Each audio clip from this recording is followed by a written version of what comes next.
Hey guys, tonight we're going back to the edge of everything, into the deep woods and wide plains of early America, where life was hard, the neighbours were angry, and you probably won't survive this. You're gonna try though, you'll have to. Because that's what the frontier was, not just wilderness, but a gauntlet. A rolling thunder of danger where every sunrise felt like a dare. So before you get comfortable, take a moment to like the video and subscribe, but only if you genuinely enjoy what I do here. And tell me in the comments, what city are you listening from, and what time is it for you right now?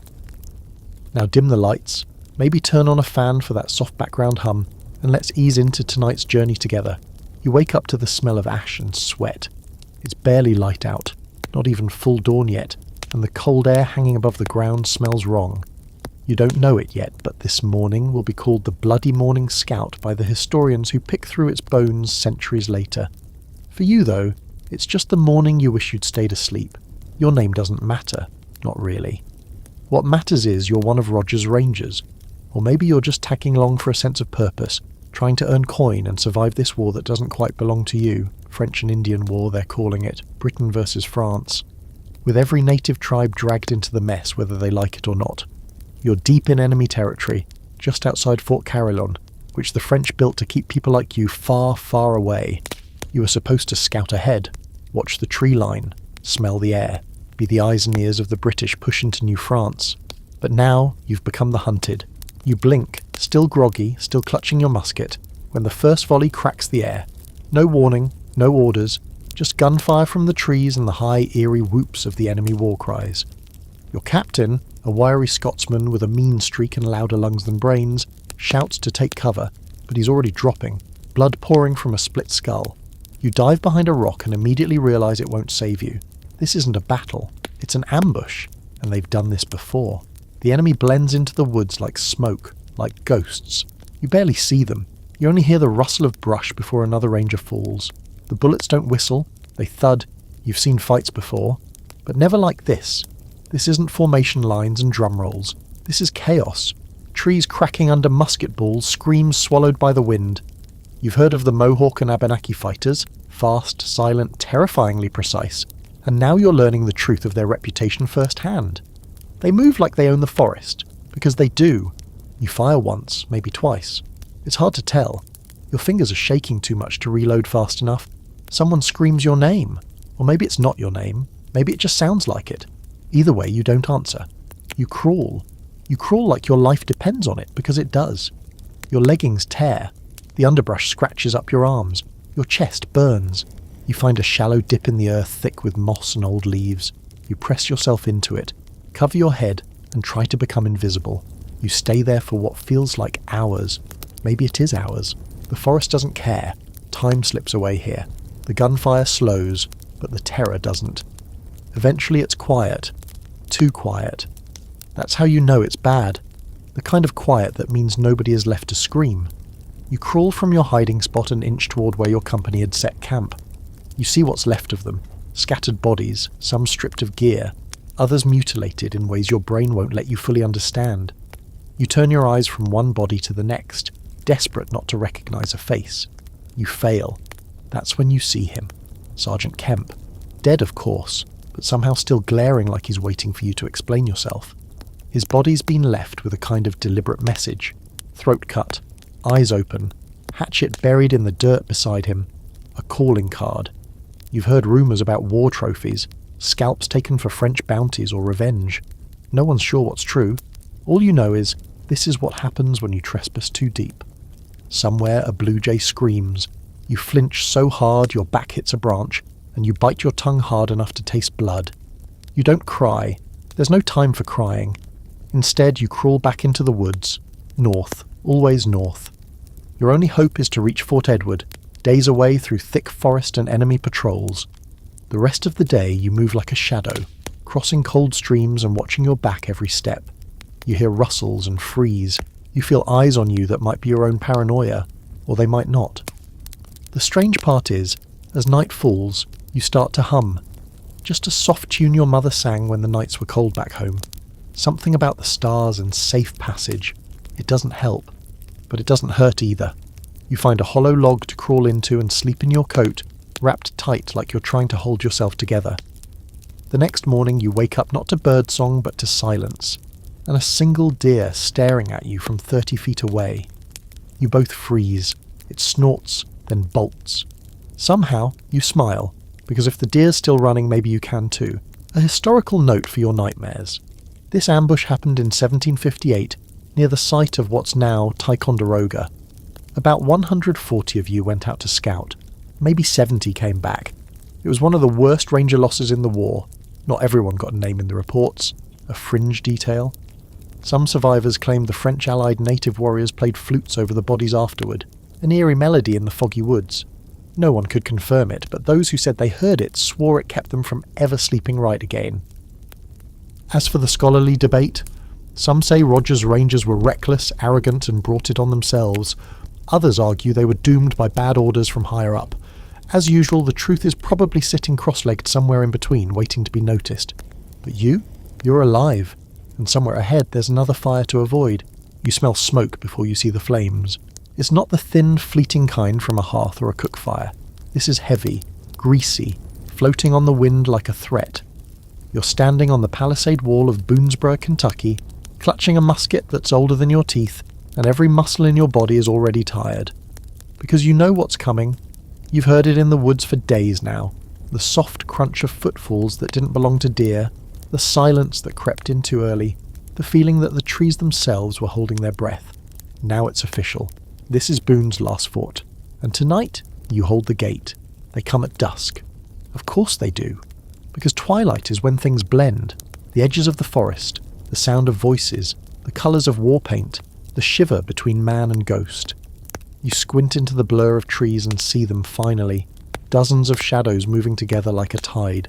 Shawnee mostly. Maybe some Cherokee too. And French? Hard to say. No flags out here.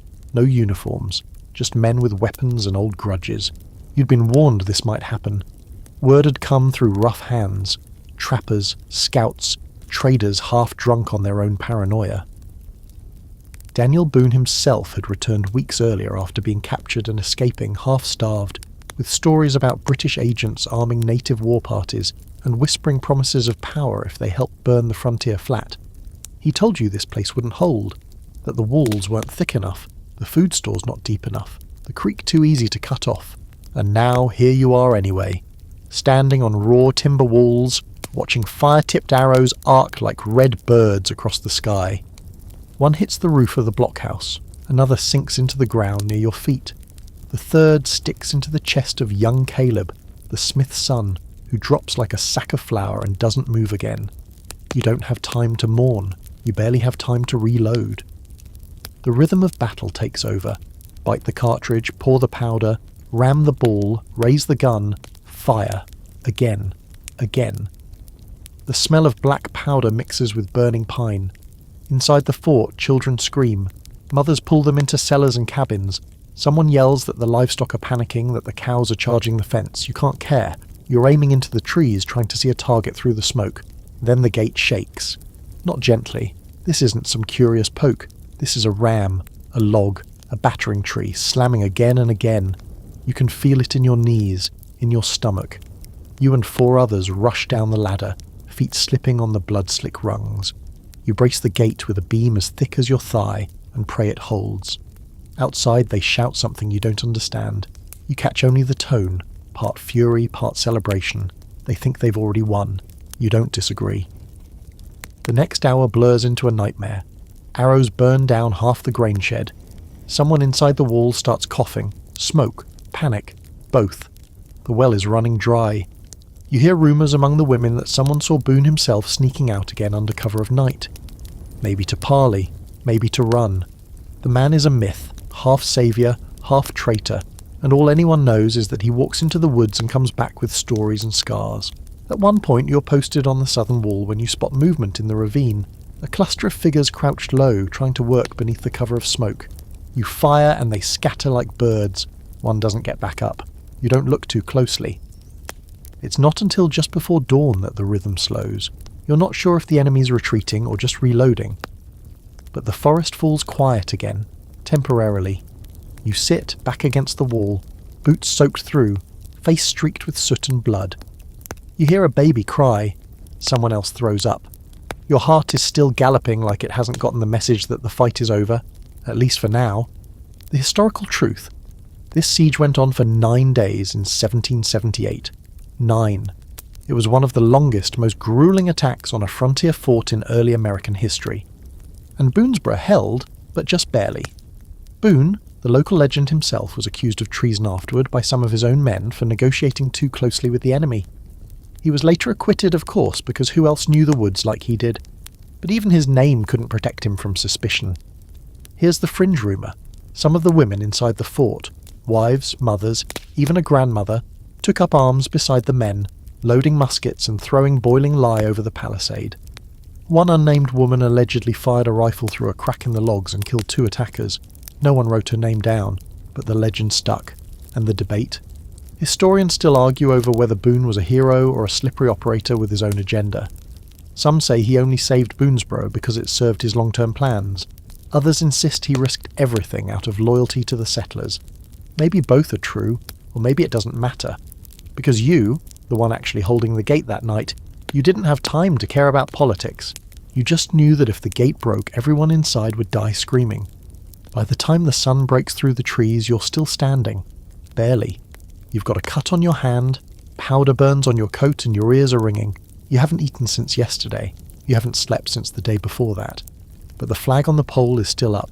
Smoke rises from the cabins, but the fort is intact. The enemy's gone, for now. You press your forehead against the cool log of the palisade and think about nothing. Not victory, not the future, just the stillness, just the air. You lived. Somehow. And the forest isn't done with you yet. The children are already screaming when you open your eyes. Not crying, screaming. That ragged, piercing edge of sound that means there's no time to think. You're off your feet before your thoughts even finish forming, stumbling toward the cabin door, breath still caught in your chest, heart hammering in your throat. It's still dark. Not full night, but the weak grey-blue hour just before dawn, the one that feels like the world's holding its breath. You're in a cluster of cabins along the Ohio River, a little place carved from trees and hard labour, and up until last night, you thought things were relatively quiet. There'd been whispers, sure, scouts reporting signs in the woods, livestock going missing, smoke rising too close to the horizon. But you told yourself, like everyone else, that it was just nerves, the usual fear.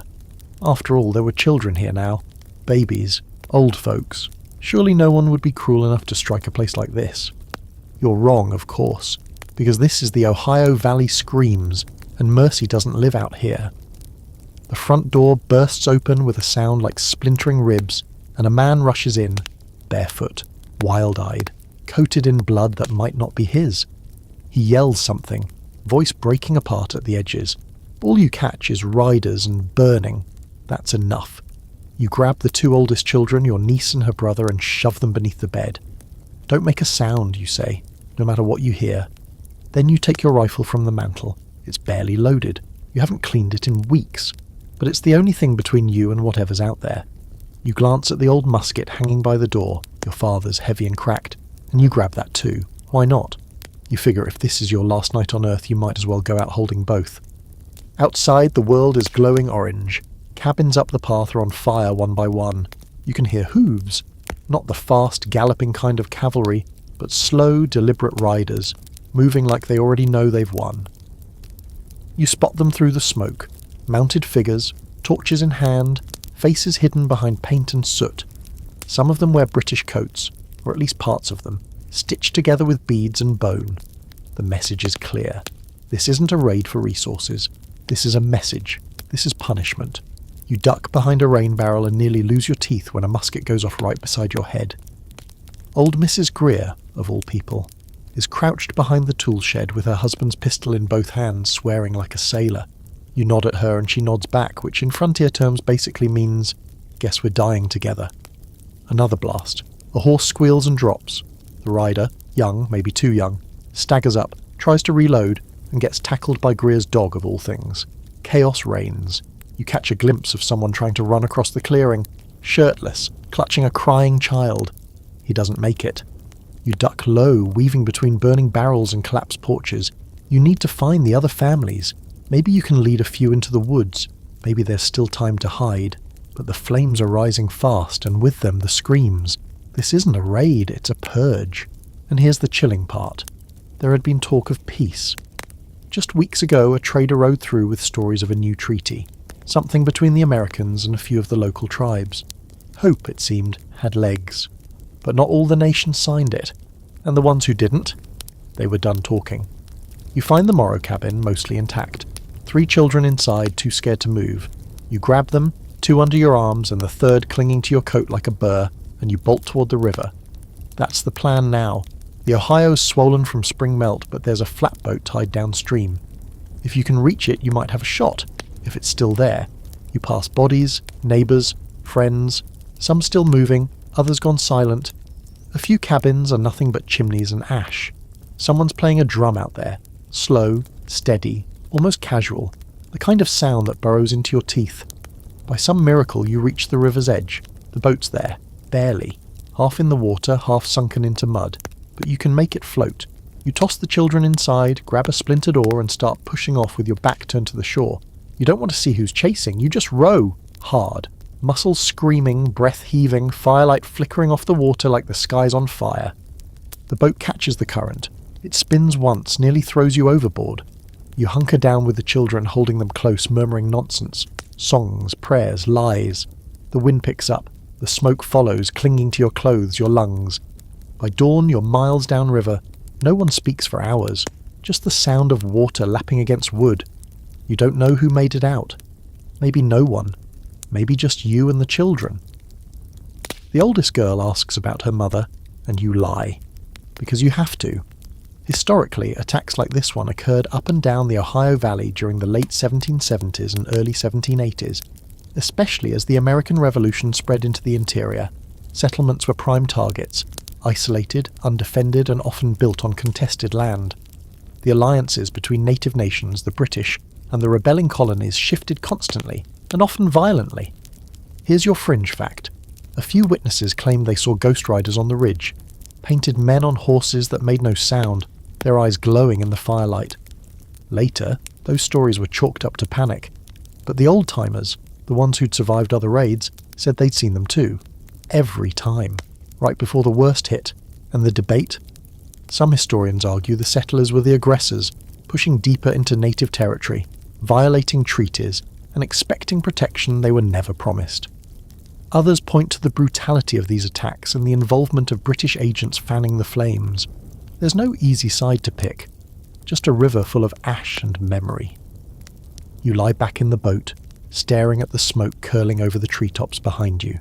Your hands are blistered, your shirt is torn, but the children are asleep, curled up like pups, still breathing. You don't know what town you'll drift to, you don't even know if you'll be welcomed, but for now, you're alive, and the screaming is behind you. You don't remember when you stopped trusting the horizon. Used to be, you'd wake up and look toward it with a sense of purpose. Another good stretch of land to farm, another day to hunt, another creek to follow toward something promising.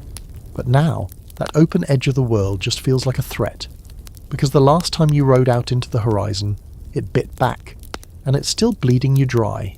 It's 1755, deep in the Ohio country, and you're caught between 2 enemies with flags and powder and egos too big for the wilderness.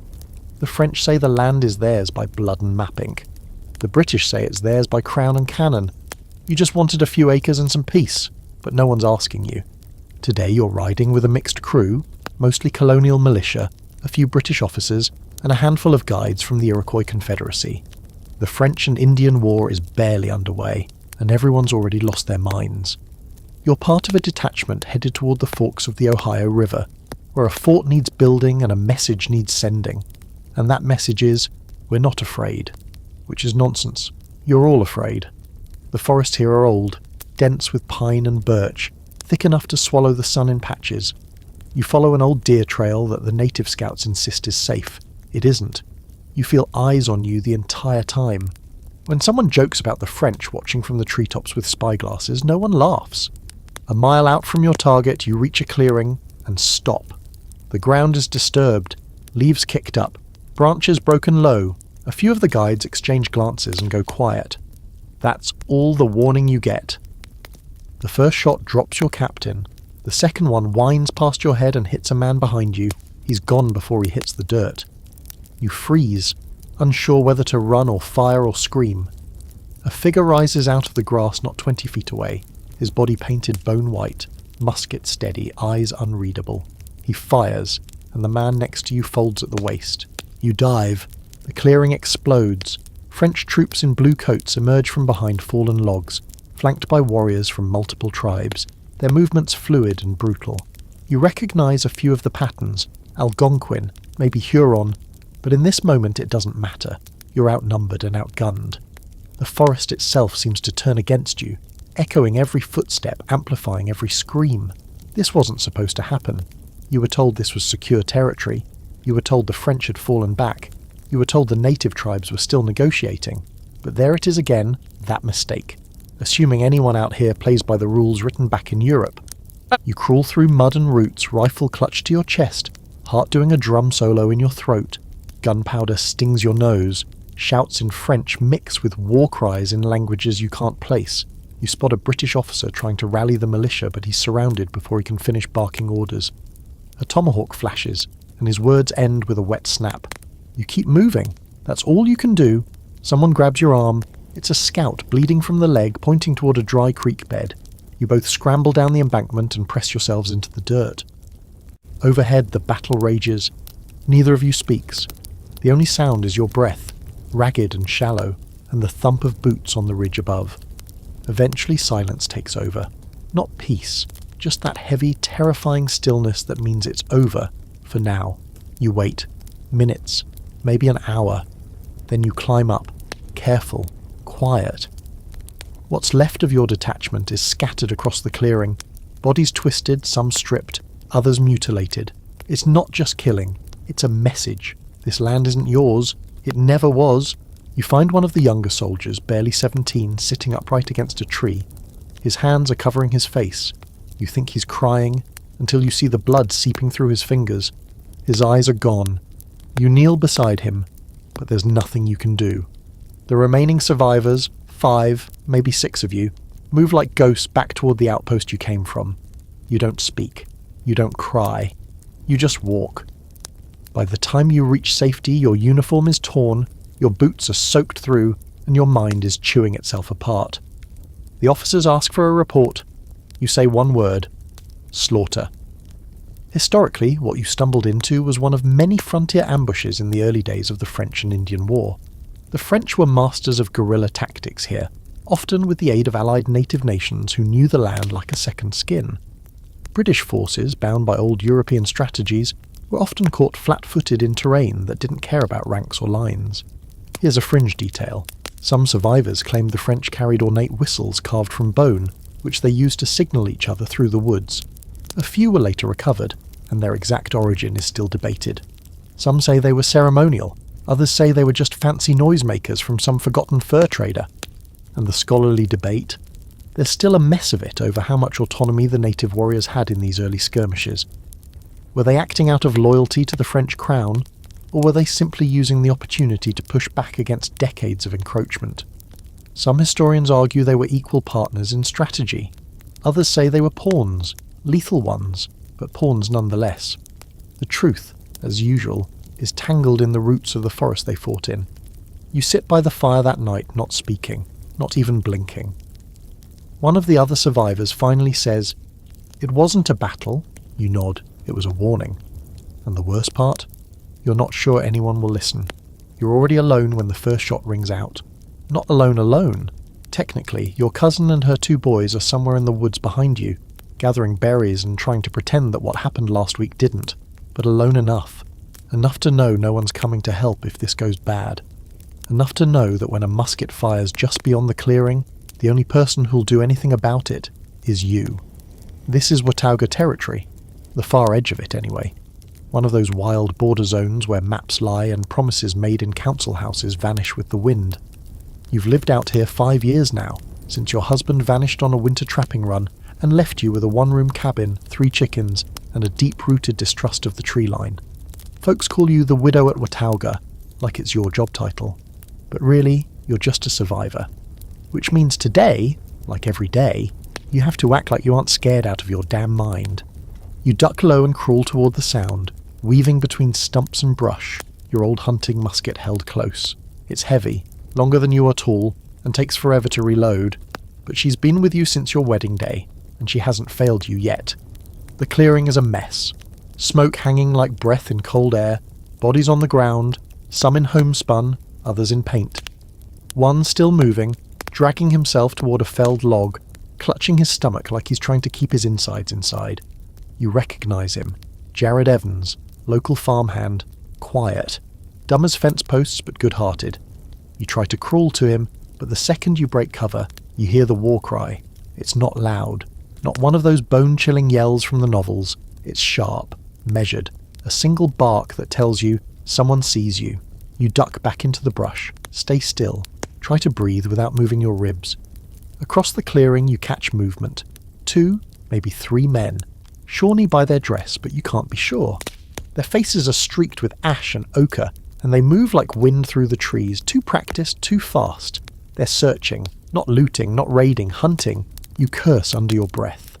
This wasn't a full-scale attack. It's a surgical hit, a warning shot dressed as a massacre.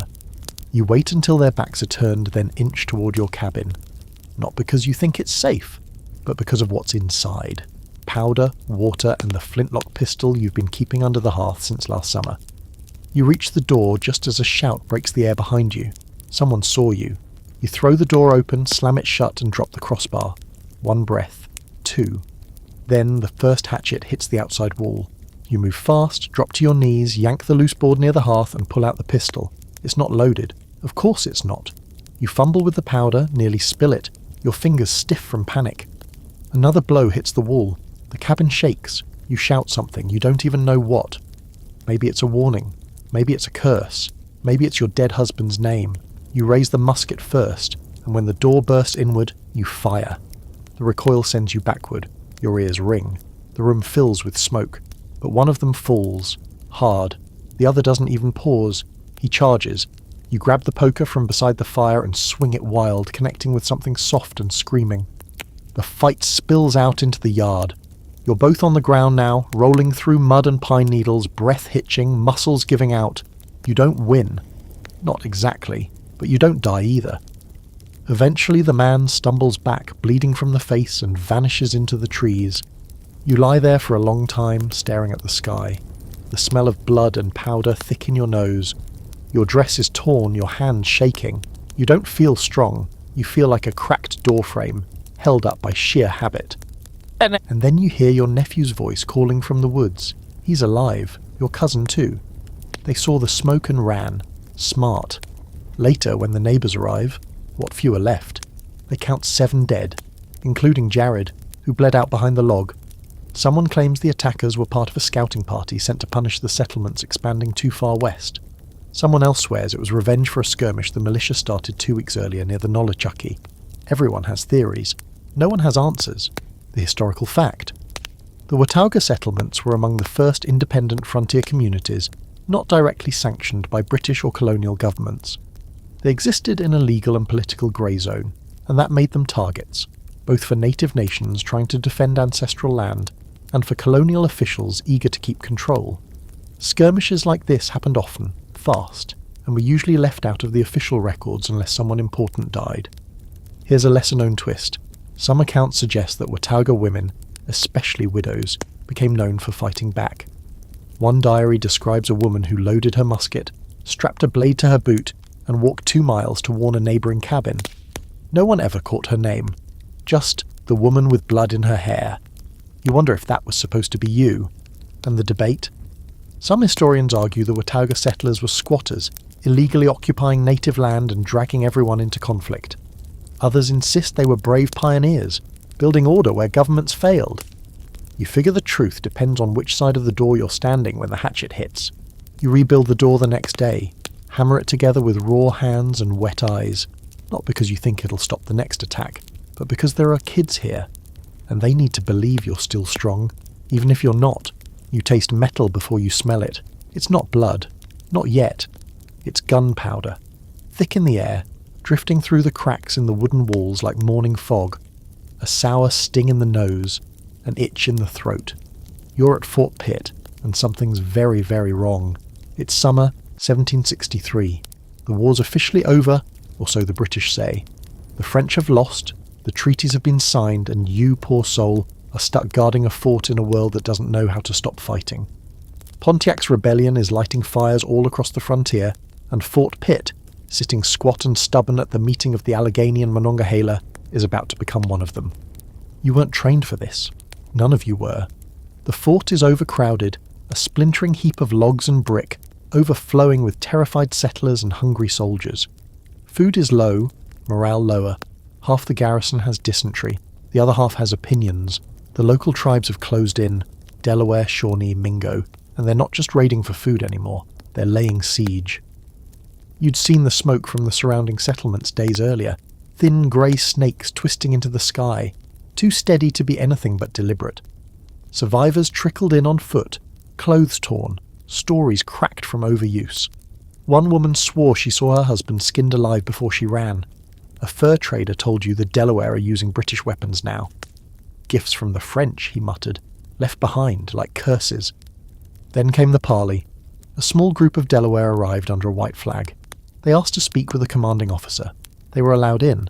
Polite words were exchanged, smiles even, promises to return the next day for further discussion. Then, after they left, something happened. Something sick. A small package was handed off. 2 blankets, 1 handkerchief, all from the smallpox ward. You didn't see it yourself. You just heard whispers, quiet ones, between sergeants, in corners.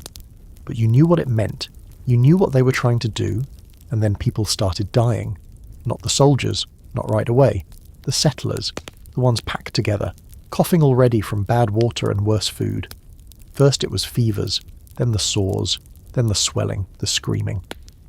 Within a week, the sick ward overflowed. Within 2, it was the entire southern quarter. You tried to help. Of course you did. You're not a monster. You fetched water, burned soiled bedding, tried to stop the spread. But it was everywhere. In the linens, in the breath, in your dreams. And outside the walls the enemy waited. They knew something was wrong. Maybe they smelled it. Maybe they watched your dead being dragged out each morning and burned in shallow pits. Either way they stayed close, circling, cutting off supply routes, picking off runners, watching you rot. Then came the fire. It started on the north end of the fort. An oil lantern knocked over maybe. Or sabotage. You never found out. But in the confusion, someone got the gate open. Just for a moment. Long enough for 3 warriors to get inside that they didn't come to talk. You remember the screaming. The kind that hits a pitch you didn't think a human voice could reach.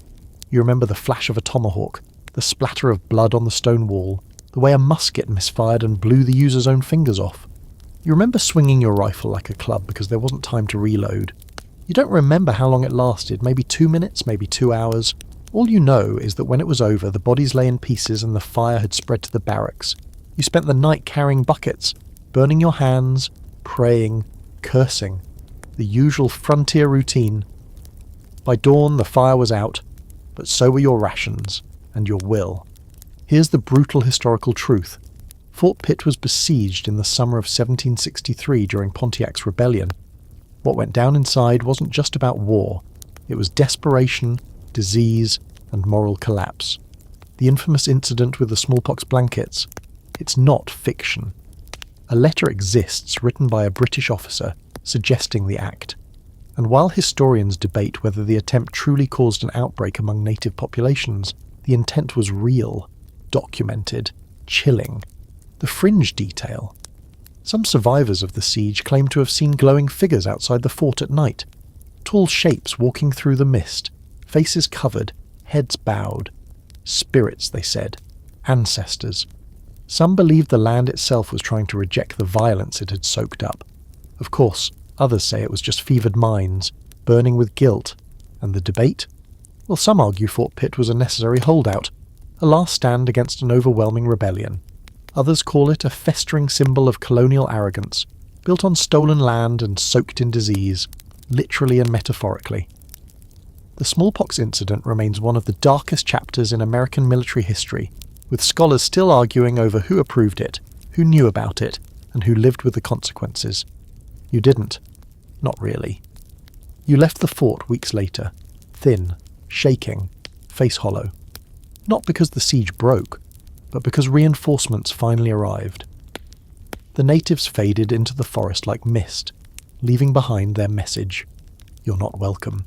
You walked away with the others through a landscape of ash and bones, and for the rest of your life, every time you coughed, you wondered if it had finally caught up to you. Because surviving isn't the same as escaping. Snow crunches beneath your bare feet like broken glass. You stopped feeling your toes miles ago, sometime after the second sunrise, sometime after the weight of your dead neighbour's coat stopped making you feel any warmer. Your hands are tied, loosely now, more ceremonial than secure, and your captors don't look back anymore. They don't need to. They know you'll follow, because you've seen what happens to the ones who don't. This is the aftermath of the raid on Deerfield, 1704, and you are very much not in control of your life anymore. 3 days ago, you were asleep in a sturdy, snow-choked village along the northern edge of Massachusetts.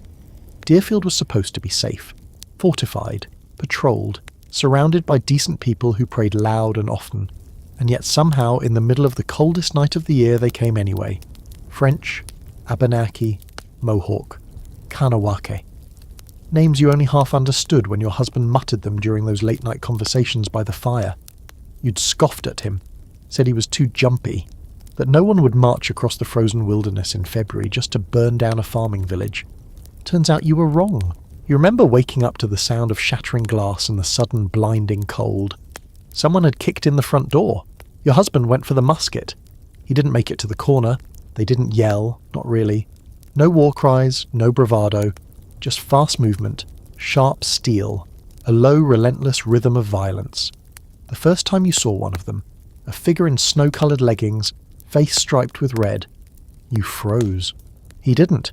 He knocked you to the floor, tied your hands, and dragged you into the night. Some were killed outright. Others, like you, were taken.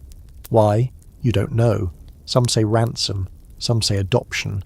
Others say diplomacy through terror. All you know is that your old life ended sometime around sunrise, and your new one began with a long barefoot walk through snow that reached your knees. The party moves quickly, silent mostly, efficient. There are about 100 captives left now, men, women, children. The ones who couldn't keep up have already been left. You don't like thinking about what that means. You just keep walking. Every few hours they let you stop. A handful of dried meat passed around. No fire, no talking, just breathing. You try not to look at the other captives. Some of them are already slipping, eyes dull, lips blue. One mother carries her infant against her chest wrapped in a ragged shawl. She hasn't spoken a word since the first day. You don't think the child is alive anymore. On the fourth night, one of the warriors gestures for you to sit beside him. He unties your hands, gives you a scrap of bread and points to the stars. He says a word you don't understand, then looks at you like you should repeat it. You try. He nods. It's the first time anyone's treated you like something other than cargo. Later, you'll learn he lost family in a similar raid years ago. Later, you'll realise that this whole cycle, is just revenge trading hands like a musket passed between generations. But right now you're too tired to care. They lead you north, always north. The terrain shifts. Snow gives way to ice, forests grow thicker, and the silence grows heavier. The captors speak in French and Algonquian dialects. You catch fragments, names, places. Kanawake, Montreal. Words that sound more like stories than destinations. On day 6 you collapse. Your knees give out. Your legs stop listening. You expect a blow, maybe the end. But instead, they stop and wait. One of the younger warriors, barely older than your son, pulls you to your feet and loops your arm over his shoulder.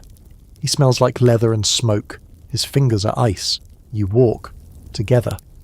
And here's the strange, terrible thing. Part of you starts to adapt. You stop flinching at every noise. You learn to tie your own bindings, to chew dried meat slowly so it doesn't crack your teeth. You notice things. The patterns in the snow, the quiet hierarchy among the raiders, the way they treat the elders with something like reverence. It doesn't make sense, not in the world you knew, but this isn't your world anymore. Historically, the Deerfield raid was one of the most infamous attacks of the colonial era. In February 1704, roughly 300 French and native fighters attacked the village, killing 50 and taking over 100 captives. many of whom were marched 300 miles to Canada through deep snow and brutal cold. Some were ransomed back, others were adopted into native communities and chose never to return. The experience left a scar on the colonial imagination, a reminder that the frontier was never truly tamed. Here's a strange but true detail. Among the captives was Reverend John Williams, whose daughter, Eunice, was adopted by a Mohawk family and later married into the tribe. Despite numerous attempts to rescue her, she stayed and refused to return to the Puritan world. Her story became a quiet rebellion, one that would confuse and unsettle the English settlers for generations, and the debate. Historians still argue about how to interpret these kinds of events. Were the native nations brutal aggressors or defenders of a land being taken piece by piece? Were the French colonial authorities using indigenous allies, or were they equal partners in a messy shared struggle? Some say the Deerfield captives were victims of cruelty. Others suggest they were caught in a clash of cultures too complex for easy labels. As usual, the truth doesn't come with clean shoes. After 2 weeks you see the river, wide, frozen at the edges, dark in the middle. Across it, tents, smoke from controlled fires, the sounds of singing. You've reached your destination. And whatever happens next, trade, adoption, death, assimilation, it will not be up to you. But here's the thing, you're still breathing, you're still standing, and somehow the snow no longer burns, you wake to heat. Not the comforting kind, like a hearth or a summer breeze through a window. No, this heat claws at your skin, rising up from the floorboards and licking at the edges of your bedroll like it's trying to pull you under. For a moment you think it's a dream, another bad one, you've had plenty. But then you hear it, the crackle, the popping wood, the unmistakable gut-tightening sound of fire. You sit up fast, hit your head on the low beam above you again, and scramble upright, heart already pounding. Outside someone screams, not close, not far, just loud enough to make your ribs clench. You're in Kittanning, at least what used to be Kittanning. A small but proud village nestled along the Allegheny River, the kind of place where kids play barefoot in the summer and everyone shares the same pot of stew in the winter. You're not a soldier, not a scout, not even one of the warriors who sleep with their bow beside them. You're just here, caught, and this is how it ends. The English have come. It's September 1756, and Kittanning, a major Lenape settlement, has been marked. You didn't know that until this moment, though maybe you should have. The English have been pushing harder lately, desperate to reclaim lost ground after the initial embarrassments of the French and Indian War. You'd heard whispers, Pennsylvanian soldiers, burning villages, handing out scalp bounties, but none of it felt real. Not until now. You grab your coat. It's half charred from last night's cook fire, but still better than nothing. You duck out of the longhouse and the night slaps you in the face. Smoke, sparks, shouts, chaos. Figures move like shadows between the flames. You don't know who's who. Friend, foe. It doesn't matter. The air is full of death. You make it 20 paces before the world erupts. Something explodes.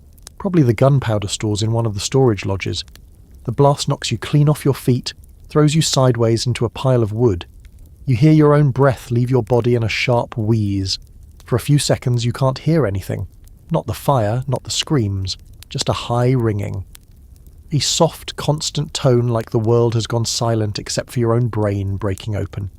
You force yourself up, one eye swollen shut already, probably from the fall. You see a figure running, small, barefoot, too fast. A child. One of the twins from the family that lives near the cornfield. You call out. The child doesn't turn around, just disappears into the smoke. You follow. Of course you do. Because at this point, survival is a reflex. Kittanning wasn't a fortress, but it wasn't helpless either. You remember helping raise the palisade fence 2 summers ago. It was meant to be protection. A message to the outside world that this village wasn't just a waypoint. It was a home. But now the fence is burning, and the attackers are inside, and nothing you built matters. You find the child hiding beneath a cart, curled into a tight, shaking knot of limbs. You crawl under, grab their hand, whisper a name, and they look up. Their face is streaked with ash and tears. You don't waste time. You throw your coat over both of you and wait. Wait for the world to get quieter or the flames to move on. It takes an hour, maybe more. Eventually the screams thin out, the footsteps fade, the smoke thickens, and when you finally crawl out you find a different place. The ground is charred, The longhouses are cinders, the riverbank is lined with bodies. You walk the edge of the water, dazed, still gripping the child's hand like it's the only thing keeping you tethered to this world. You hear nothing but the wind, and then, suddenly, hooves. You dive into the brush, dragging the child with you. Through the leaves you see them. British colonial soldiers, red-faced, moving through the wreckage like scavengers. Some of them are laughing. One of them is collecting scalps. You throw up into your sleeve. Eventually they move on, leaving behind the still smouldering bones of your home. And here's the raw historical core of it. Kittanning was burned to the ground on September 8, 1756, by a force of Pennsylvania militiamen led by Colonel John Armstrong. It was considered a military victory, a reprisal against Lenape raids on frontier settlements. But to those who lived there, it was something else entirely. A massacre, a cleansing, a death knell for the idea that any settlement, no matter how distant, was truly safe. The quirky footnote: Armstrong's men reportedly found a tomahawk embedded in a stump at the centre of the village, painted with strange markings. One soldier swore it was a curse symbol, meant to bring sickness on whoever touched it. He pocketed it anyway. Legend says he died of fever 2 weeks later. Of course, legends also say that same tomahawk ended up in a display case in Philadelphia and mysteriously disappeared in the 1920s. Make of that what you will. The scholarly argument? Some say the attack on Kittanning was justified, strategic, even essential to break the momentum of frontier raids. Others argue it was brutal overkill targeting women, children and elders more than warriors. The truth, as usual, is probably twisted up in the smoke that rose from that riverside village. You and the child walk for 3 days. No shoes, no food, just instinct and memory. You reach another village, one not yet burned, and they take you in.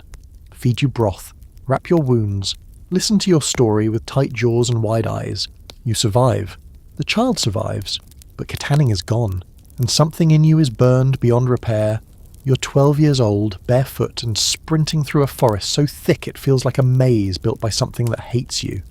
Branches slap your face, roots grab at your ankles, and every breath burns like you've swallowed ash. You don't know where you're going, just that it has to be away. Behind you, the sound of dogs barking is getting closer. You can't tell if it's real or just in your head, echoing from every nightmare you've ever had. You're the girl who ran. And tonight, you're not supposed to make it. It started hours ago, though the way your brain's tumbling around inside your skull, it could have been yesterday. You were sitting outside the cabin, watching your older brother carve little wooden birds from pine scraps. He was good at it, gentle, careful, even when his hands were dirty from chopping firewood. Your mother was inside, singing off-key while stirring something over the hearth, and for a moment things were fine. Then the dogs barked. But not yours. These were stranger dogs, closer to wolves than mutts, their bark sharp and angry, echoing off the trees. You saw them first, then the men behind them, mounted, painted, rifles slung across their backs. Not settlers, not soldiers, raiders. Some from a local tribe, but wearing odd bits of clothing like trophies. British officer belts, pieces of blue French coats, silver trinkets that caught the sun as they rode.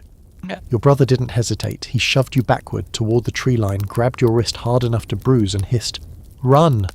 You did. You ran until the sound of gunfire cracked through the air like the sky itself was breaking. You didn't turn around, not even when you thought you heard your mother scream, not even when the air changed, suddenly thick with smoke. Now, here you are, heart thudding, knees bleeding, a dress torn to ribbons by brambles and fear. You don't know how long you've been running. Hours, probably. The sun's gone. The forest is shadow thick. Your stomach's gnawing at itself. Your lips are cracked, but you're alive. That still counts. Then, suddenly, voices. You drop to the ground, flatten yourself against a patch of cold moss and barely breathe. They're speaking English, but it's clipped, accented. Not British, not French. Something else. You hear laughter, then a curse. One of them is drunk, maybe more. You peek up, see 3 figures, 2 on foot, 1 on horseback. One's wearing a red officer's coat, but it's slung over his shoulder like a blanket. The other 2 carry torches. They're searching, calling out names you don't recognize. If they don't say yours, that's good, that's something. You stay still, heart in your throat, fingers clawed into the dirt. A bug crawls up your arm. You don't flinch. You're learning that survival is about silence. Stillness, not just hiding your body, but hiding your fear so deep it can't leak out your pores. Eventually they move on, their torchlight fades into the woods. You wait a full hour before you move again. Then you get up, slowly, carefully, and keep walking. Not running now, walking, like something wild, something feral, one foot after the other, a broken little ghost. It starts to rain. It's gentle at first, then cold, then relentless, soaking through your torn dress, your dirty hair. You can't stop shivering, but the water washes some of the blood off your legs. Maybe that's good. Maybe they won't track you as easily now. You find a hollow tree and crawl inside, curl up, try to sleep. It doesn't work. In your half-dreams, you hear your brother's voice, your mother's. You see flames behind your eyelids and smell the sweet sour stink of burning cornmeal and gunpowder. You think about your brother's hands, how steady they were with that little carving knife. You wonder if you'll ever see his face again. You cry, silently, the kind of crying that doesn't need sound to split you open. Come morning, you stumble out of the tree and keep walking. Your feet are numb now. That helps. No pain, just motion. By midday you find a path. Not much, just 2 ruts in the ground.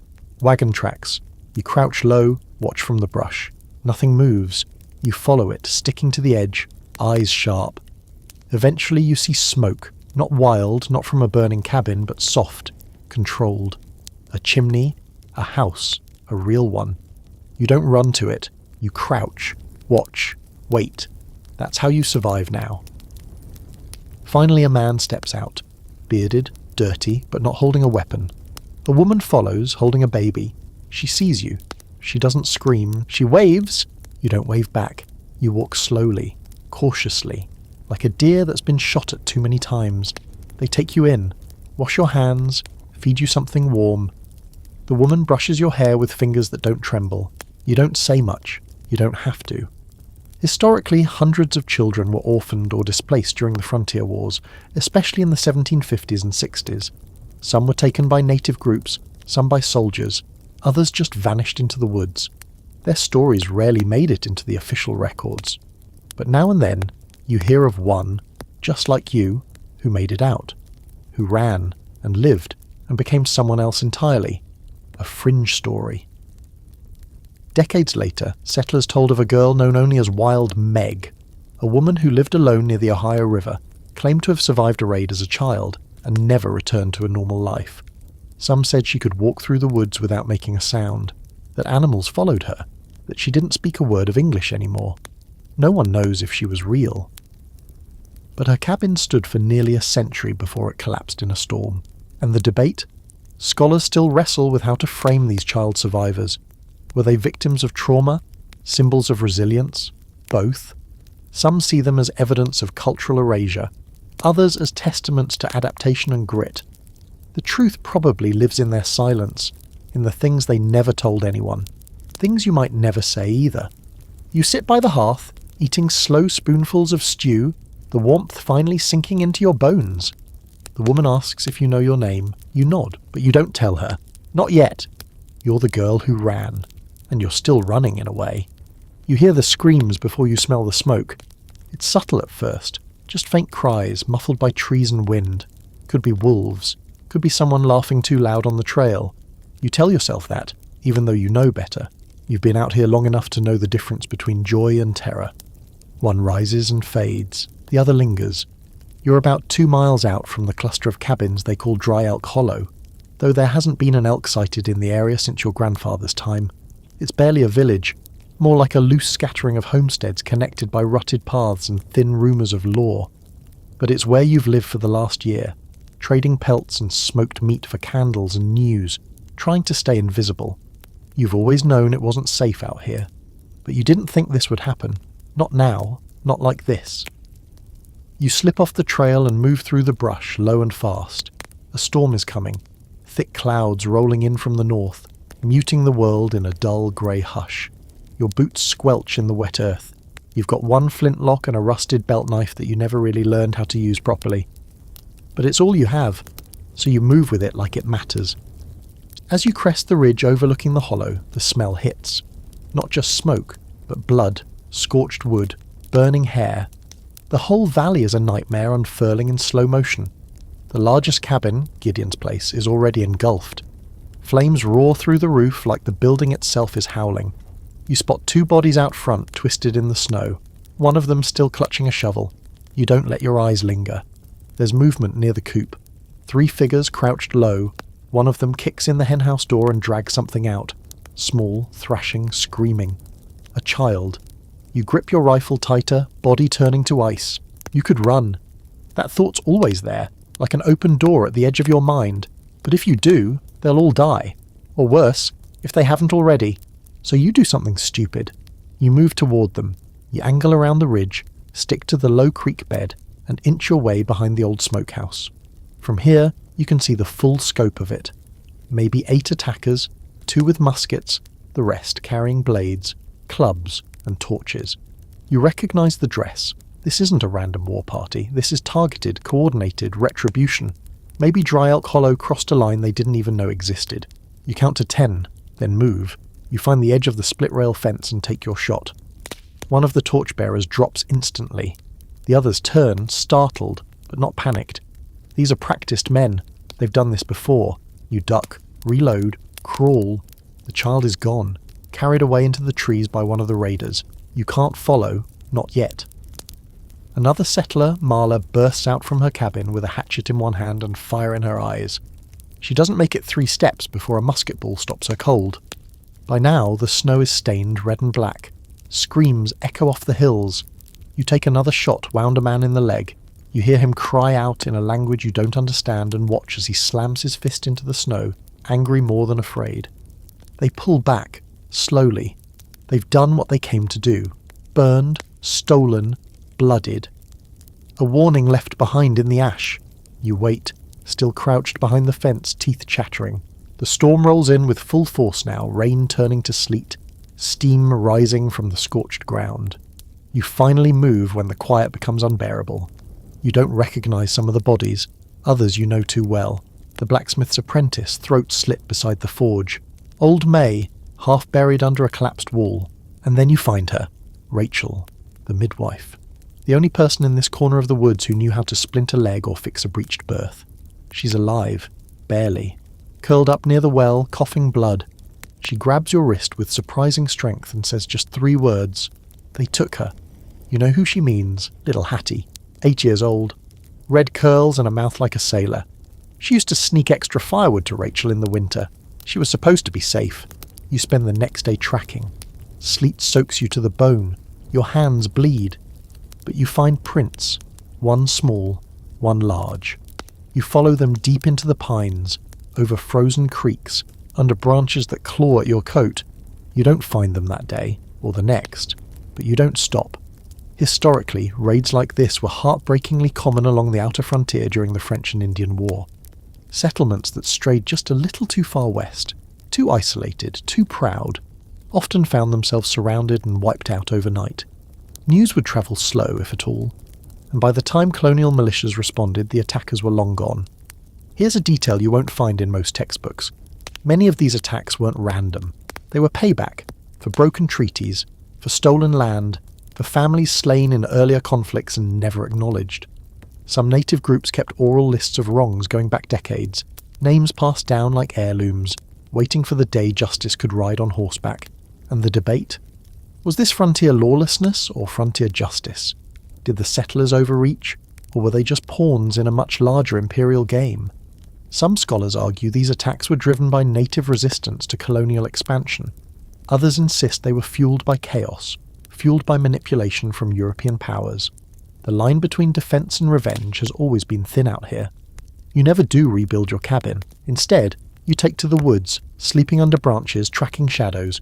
You become something else, something in between what you were and what you'll have to be now. Because the frontier doesn't just change you, it swallows you. And today you didn't get swallowed. Not yet. You're lying flat in a haystack and everything smells like smoke, sweat and fear. The straw's sharp against your back, jabbing through your shirt like tiny needles. But you don't dare move, not even to scratch the itch building behind your ear. Outside, the sky glows the colour of molten metal. Not sunrise, not sunset. Fire. You shouldn't be here. You should be anywhere else. You were supposed to leave yesterday. Your uncle had the wagon packed, the mule hitched, and everything tied down tight. The plan was simple. Get out of the Wyoming Valley before things went south. You'd heard the rumours, just like everyone else. How the Iroquois had finally chosen sides. How the British were sending loyalists through the hills with muskets and promises of land. How the Americans, your neighbours, were digging shallow trenches and calling them defences. You'd even said it yourself. This place won't hold. But the wheel broke. The mule panicked. The river swelled just enough to keep you trapped for one more day. And now the valley is burning. You hear them before you see them. Boots crunching gravel. Steel brushing against branches. Voices too calm for what's happening. They're talking like it's business. Casual. Like they're walking through a field of corn and not a field of corpses. You press deeper into the hay. You're in the loft of what used to be a small barn, tucked behind a stone house near the edge of 40 Fort. The family that lived here, gone, maybe dead, maybe ran. You didn't see. You just saw the door open, the hay dry and the ladder unbroken. So here you are, in the middle of the Battle of Wyoming, July 3rd, 1778. Or, more accurately, the Wyoming Massacre, as folks will call it later. It started earlier that afternoon. You were just outside the fort gathering water when the alarm bells clanged like a struck anvil. Everyone shouted at once. Muskets were passed down the line like bread at a poor man's table. You saw old men loading powder with shaking hands, teenage boys holding rifles longer than they were tall, and women trying to quiet their children with whispered prayers. Then the noise came, musket fire, quick and brutal, rolling like thunder down the valley. The defenders, outnumbered and undertrained, barely held a line. You saw Captain Bidlack fall with a hole in his chest the size of a fist, saw others run, slip in blood, vanish into the smoke. You ran too, into the woods, into the barn, into this pile of hay, praying you didn't sneeze. Outside, a scream cuts through the air as it's short, cut off, too final. You bite down on your knuckles. Hard. You remember your mother telling you once that if you stay still enough, danger passes you by. Like a deer in the woods, like a fox in a storm. But this storm has teeth. The voices pass, fade, silence returns. Not peace, just absence. The kind that presses on your chest and whispers that you're the only one left. Eventually the glow fades too. The fire dies out as ash replaces flame. You crawl out of the haystack slowly, joints stiff, mouth dry. The ladder creaks beneath you. You flinch. Nothing moves. Outside, the world looks dead. The house is gutted, blackened beams sagging like tired arms. The fields are scorched. Bodies litter the dirt path, twisted into shapes that don't belong in nature. You step around them like broken furniture. You see the fort in the distance, smoke rising, gates open, but no sounds, no movement. You walk toward it, feet dragging, nerves buzzing. What you find inside the walls will haunt you. The survivors, what few remain, are silent, glassy-eyed, sitting against stone walls like sacks of grain. Some are wounded, most are not, just empty. One woman is rocking something in her arms. It takes you a moment to realize the blanket is empty. You don't speak. You don't ask.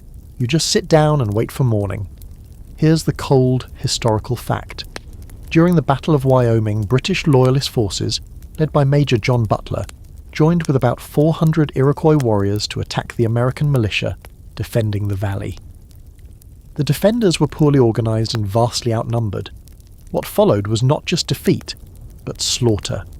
Reports claim as many as 300 were killed in the field, and during the retreat, many without mercy. The massacre title stuck thanks to the stories that followed.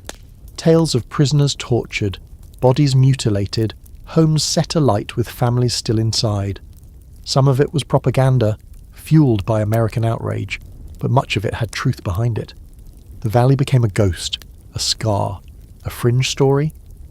In the years after, settlers claimed the valley was cursed. Horses wouldn't graze near certain trees. Crops failed in regular cycles. One woman said she saw a line of shadowy figures walking the ridge at twilight every July 3rd, their faces blurred, their hands empty. And the debate? Was it a massacre or a military defeat? Some argue the American militia knew the risks, walked into a trap and lost fair and square. Others say the brutality of the aftermath erased any pretense of honour. One side calls it war, the other calls it butchery. The only thing everyone agrees on? It changed the valley forever. You stay in the ruins for 3 days. You help bury the bodies. You sew wounds you don't know how to heal. And when it's time to leave, you don't head home. You don't have one. You just follow the river and disappear into the woods, another ghost in a valley full of them. The silence is heavier than the hunger. You sit in the corner of the blockhouse with your back against the cold wall, knees drawn up, arms wrapped tight, trying not to shiver because shivering wastes energy, and you can't afford to lose any more of that. No one here can. The last full meal you had was 9 days ago, and even that was just a chunk of mouldy cornbread and a bit of deer fat someone traded for a strip of clean cloth. Outside, the wind howls, not the playful kind that rattles a shutter. This one groans through the cracks in the palisade like it's alive.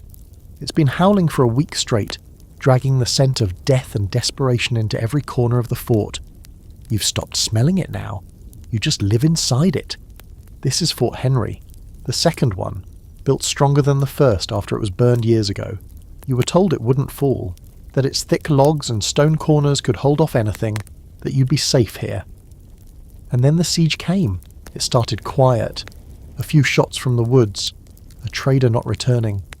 Then one morning the sky was full of arrows, and the world snapped like a trap. You were outside when it began, hauling buckets from the well. The first scream hit like a hammer. You ran for the gate and slipped through just before it slammed shut behind you. A boy wasn't as lucky. You still hear the sound of it, the thud, the cry, the silence. There are about 40 of you inside now. Families, soldiers, a preacher who hasn't spoken in 2 days. You've eaten almost everything. The grain, the livestock, even the boiled hides of old shoes. There's talk of breaking into the powder stores to make one last stand. There's also talk of surrender. No one says it loud. Not yet. The thing is, you're not even sure who's out there. Everyone assumes it's a coalition. Shawnee, Mingo, maybe Wyandotte. Some say there are French with them, guiding the siege. Others swear they saw uniforms that looked British. But it's all smoke and fear. No one knows. All you know is that they've kept the fort surrounded for over a week. No one goes in, no one comes out. And then there's the water problem. The well is outside the walls. Great planning, so now you're thirsty, like marrow thirsty. You've licked frost off beams, drank what little rain collected in broken bowls. One of the women gave her child urine to sip 2 nights ago. No one blamed her. No one said a word. On the 7th day, someone volunteers, 17 years old, Elizabeth. Small, fast, wiry. She offers to run to the well and back under cover of darkness. Everyone protests. She insists. She says, "I'd rather die running than rot in this box." You believe her? She goes out just before dawn, wrapped in a cloak too big for her, barefoot, silent. You all wait, holding your breath, counting the seconds. She comes back. Somehow, she comes back. Soaking wet, mud-streaked, with 3 full buckets, and a face that looks like it's been dipped in ice water. She doesn't speak, just collapses, grinning, and everyone cheers like it's a miracle. It is a miracle. The next day, she does it again, and again. By the 4th time, the enemy catches on. The morning is shattered by a scream and the sound of gunfire. You rush to the parapet and see her down near the well, crawling. One leg bent wrong. A shape emerges from the woods. Someone tall, moving with terrifying patience. Then a shot. From the fort. She lives. Barely. You drag her back, both her and the buckets soaked red. She'll never walk again. But she saved you all. For now. That night you hear drums. Slow, steady, mocking. They beat for hours. You try to sleep. You fail. Here's the historical note. Fort Henry, in what is now Wheeling, West Virginia, was besieged multiple times during the Revolutionary War, most famously in 1782. It was defended by a small number of settlers, men, women, and children, against a combined force of native warriors and British loyalists. It held, barely. And the story of Betty Zane, who risked her life to retrieve gunpowder from her brother's cabin during one of the sieges, became legend. But lesser known are the nameless others who endured starvation and silence inside those wooden walls. A fringe detail? One settler later claimed the attackers strung up crude effigies outside the fort, stick-figure colonists hanging by vines swaying in the wind, meant to terrify. It worked, but no one ever found them after the siege ended. Some say they were hallucinations, others, not so sure. And the scholarly debate.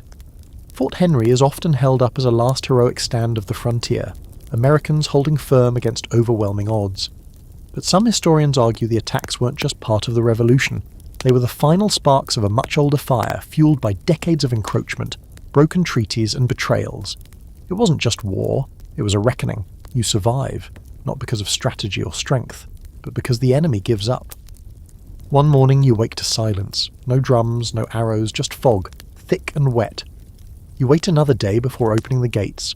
What you find outside is a forest empty of footprints and full of ghosts. You're alive. But something inside you stayed behind, nailed into the walls of the fort with every splintered prayer and whispered goodbye. You can smell gunpowder before you even see the hill. It's thick in the air, burning your nose and stinging the back of your throat. A storm rolled in the night before, hard and mean, soaking the trail and turning every footstep into a gamble. Your boots are caked with clay, your socks so wet they might as well be part of the earth now. You're a militiaman. Barely. A backwoods farmer with a hunting rifle and a bad attitude, thrown into a ragtag American force marching toward Kings Mountain with nothing but fury and faith. It's October 7th, 1780. You're part of what they'll later call the Over-Mountain Men, a wild, grimy mix of frontiersmen, hunters, ex-farmers, and ticked-off settlers from Virginia, the Carolinas, and beyond. And you've had enough of British arrogance, especially the kind that rides on horseback, wears polished boots, and burns down the farms of anyone who dares to think differently. You crest the final rise and get your first look at it, Kings Mountain. Not much of a mountain, really. More of a long, steep ridge with trees scattered along its flanks like old bones. At the top, Loyalists. Americans loyal to the British Crown led by Major Patrick Ferguson, who thought he'd found the perfect place to make a stand. He even sent out word that anyone opposing him would be hanged by the neck until dead. Charming guy. Now he's up there with about 1,000 men, dug in behind fallen logs and rocky outcrops waiting. And here you are, one of 900 angry colonials surrounding the hill from all sides like wolves. No uniforms, no real command structure, just a shared hate and a talent for frontier-style warfare. The signal to attack comes with a simple shout. No drums, no horns, just men moving uphill with rifles and grit. You follow your group around the southern face where the trees are thickest. It's hard going, rock slipping underfoot, musket held tight, heart thudding in your chest like a war drum. Shots ring out from above and bark explodes near your head. You hit the ground, crawl forward, fire once, miss, reload. You're too close to be afraid now. This is just survival, just rage. A man next to you catches a ball through the neck. He drops with a wet gurgle. Another behind you fires from the hip and shouts something. Maybe a prayer, maybe a curse. You can't tell. The smoke is everywhere. Ferguson's men are holding their ground for now. They fire down with bayonets ready, confident, British trained, but this isn't open field fighting, this is personal, and you've been hunting men like deer since you were old enough to carry a gun. You reload behind a tree, take aim at a flash of red coat above and fire. The figure jerks back, maybe hit, maybe not, you don't care, you're already moving again. Then you hear the bugle. It's Major Ferguson himself blowing a silver whistle as he rides up and down the ridge, barking orders, trying to rally his men. He's wearing a checkered shirt and a sword at his hip, trying hard not to look worried. You spot him through the smoke just for a second, long enough to raise your rifle. You don't get the shot off. Someone else does. The horse stumbles. Ferguson falls and suddenly it changes. The Loyalists crack, like ice on a spring river all at once. The line folds. Screams echo down the slope. Men throw down their weapons, raise their hands. Some try to flee. Others keep fighting. The Americans don't stop. Not right away. You chase them up the ridge, past the rocks, the bodies, the blood. At the top the air is thick with smoke and something else. Rage. A deep, ugly current that no one can shut off. Some of your men are shooting those who surrender. Others are screaming for the friends and brothers they lost to Loyalist raids. It's chaos. You find yourself face to face with a young Loyalist no older than 16. He drops his musket and raises his hands, crying. You hesitate. For a moment, everything is quiet between you. Then someone behind you fires. The boy falls. You don't know who pulled the trigger. Later, someone will say that Ferguson ordered no quarter, and so none was given.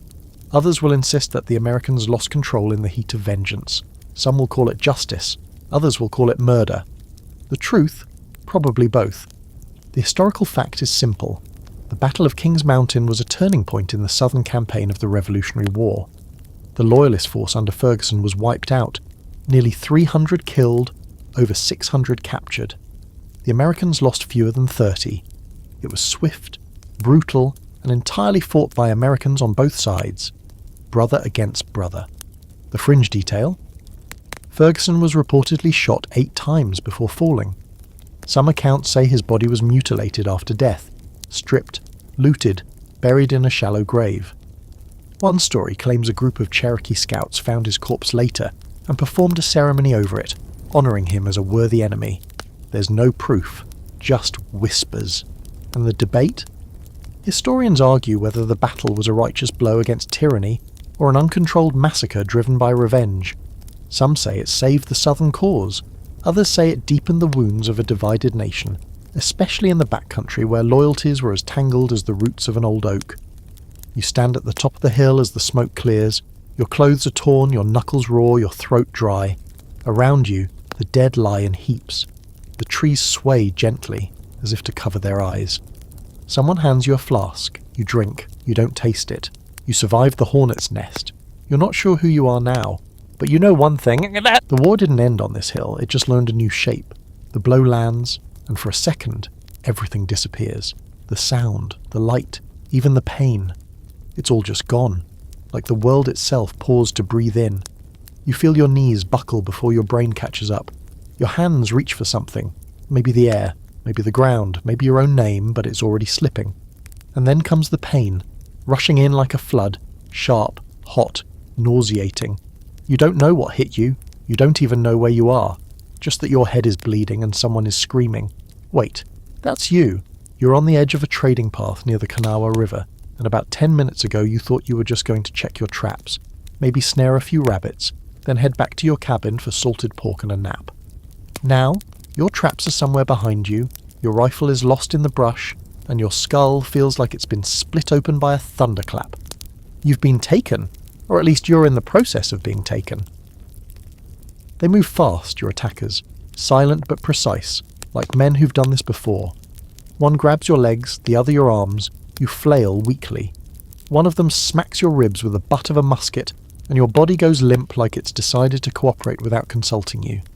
They drag you into the woods away from the trail. You try to memorize landmarks, trees, turns. It's hopeless. Blood's in your eyes. Your ears are ringing. Your brain keeps hiccuping. Eventually they stop, drop you like a sack of potatoes and start speaking to each other in low tones. You catch a few words. English. Not much, but enough to know this isn't just a native raiding party. There's something else going on here. You're caught between cultures, languages, wars, again. One of them, the younger one, leans down and examines your face. His hand hovers over the wound on your head. He hesitates, then presses a wad of moss against it. You wince. He shushes you, oddly gentle. You realise he doesn't want you dead. Not yet. Hours pass, maybe days. They keep you tied and half-fed. Some of the time you're on your feet. Other times slung over a horse like a sack of corn. Your head throbs. Your wrists burn. Your mouth is dry. You stop trying to guess where they're taking you and just focus on staying upright.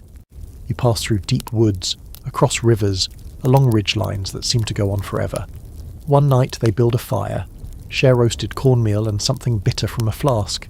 You pretend to sleep. Their laughter is low and strange, without joy, just noise. The next day you fall. It's not dramatic, just your body giving out. The older man grunts. He raises his tomahawk, not to kill but to scare. The blade is slick with mud and time, and it hovers above you like a second moon. You meet his eyes. He lowers it, then kneels, lifts your head, and pours a sip of water into your mouth. You don't thank him, you want to hate them. You try to hate them, but it's not so simple. They're not monsters, just men doing what men do when the world makes them desperate. Eventually you reach a larger camp. Dozens of people, some painted for war, others wrapped in ragged British coats or with old medals pinned to their tunics like souvenirs. A woman with hard eyes and a twisted ankle limps past you without blinking. Children stare. One old man calls out in a dialect you don't understand. No one answers. You're paraded into the centre of camp and tied to a post. Someone brings a bowl of something grey and warm. You eat it. You don't ask questions. Then for 2 days nothing happens. You're left in the shade, loosely bound, watched but not tormented. People come and go. No one tells you anything. You start to wonder, was this a kidnapping for ransom? Or revenge? Or are you just cargo? A footnote? On the third day, you're brought before a council fire. There are 7 of them, elders, warriors, a white man with a ragged coat and the accent of a Boston merchant. They speak over you, not to you, like you're a bundle of firewood or a particularly ugly horse. One word keeps coming up: exchange. Eventually you figure it out. You're a trade, a chip, something to be swapped for prisoners held by the Americans, or maybe just information. You've become a unit of value. You sit there, quietly, as they argue about your fate like it's a weather report. Then the youngest warrior, the one who bandaged your head, says something, soft. You don't catch it, but the mood shifts, heads nod. You're taken back to your lean-to. That night, he returns. He doesn't speak at first, just sits beside you, tossing small rocks into the fire. Finally he says, "My brother died last winter. Your army shot him. He wasn't even fighting." You nod. You don't know what else to do. He looks at you. "You remind me of him." Stupid face. You laugh. Can't help it. He smiles too. Then he unties your hands and walks away. The next day you're released. No ceremony, no explanation. Just handed your pack and pointed south. You walk for days. Eventually you find a trail, then a fort, then a doctor who stitches your head and tells you you're lucky to be alive. You don't feel lucky. You just feel different. Here's your historical backbone.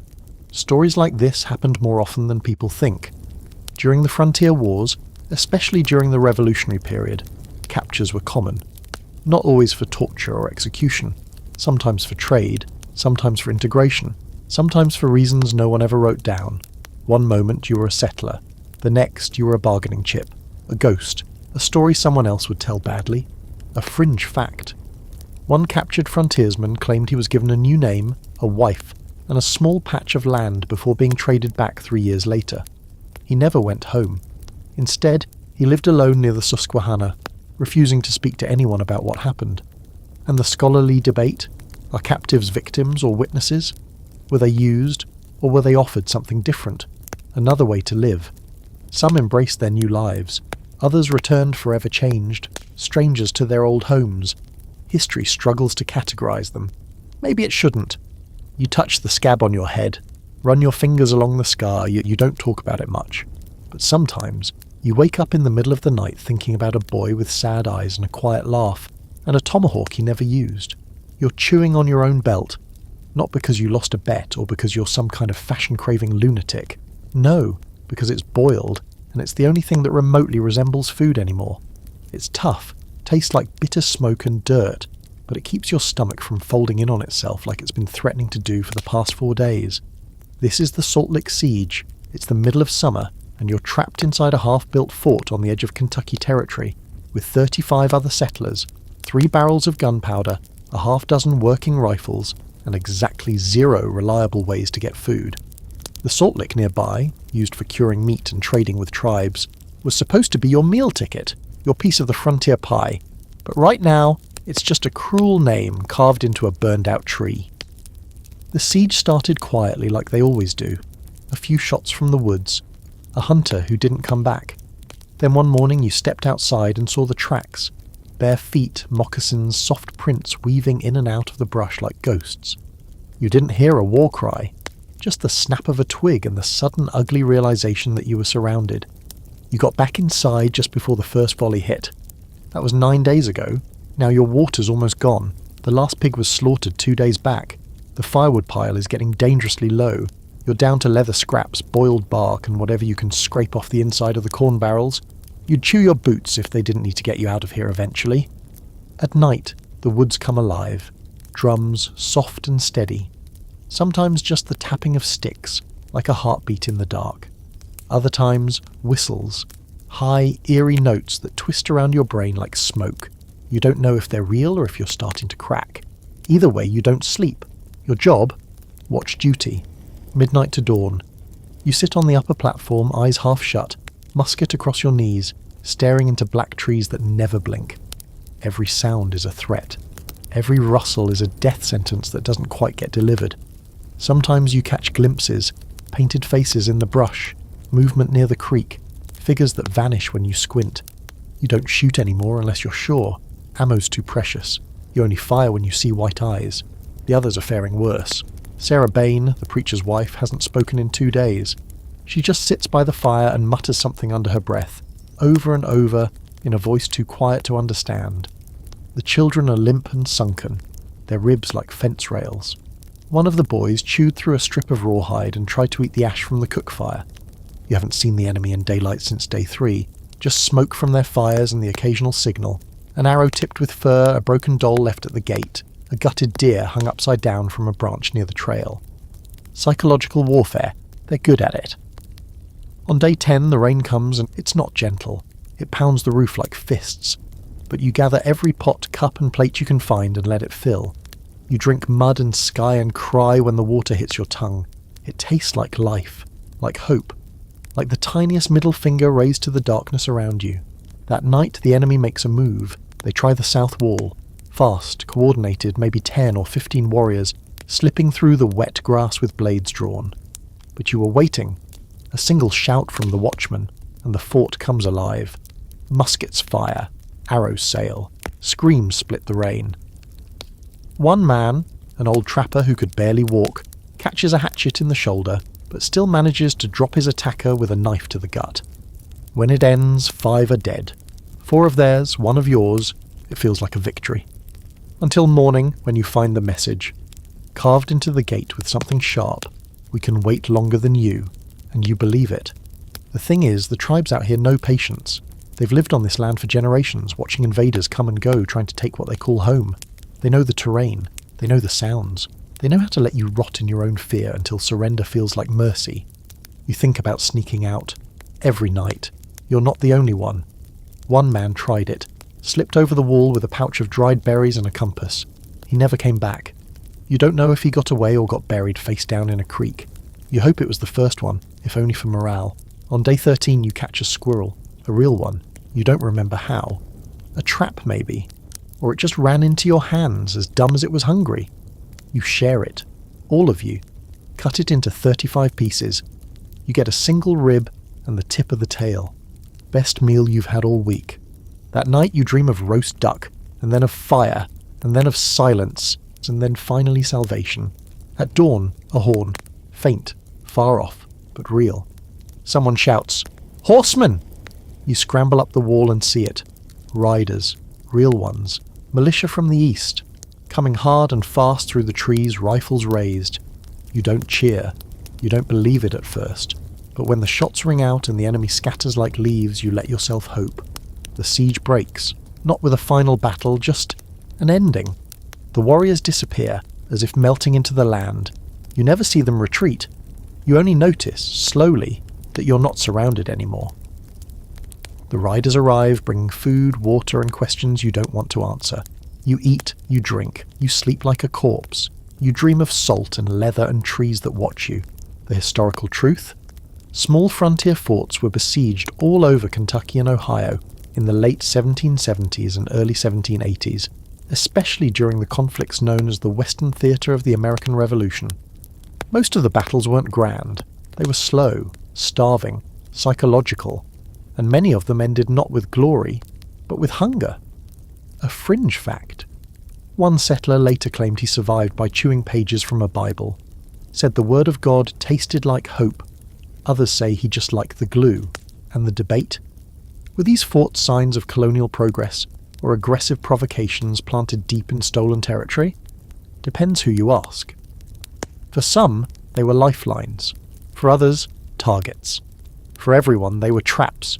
Wooden boxes where you waited to die. You step outside the fort days later. The salt lick is still there. The land is quiet. You survived. You're not sure what to do next. But you know one thing. You'll never look at a boiled belt the same way again.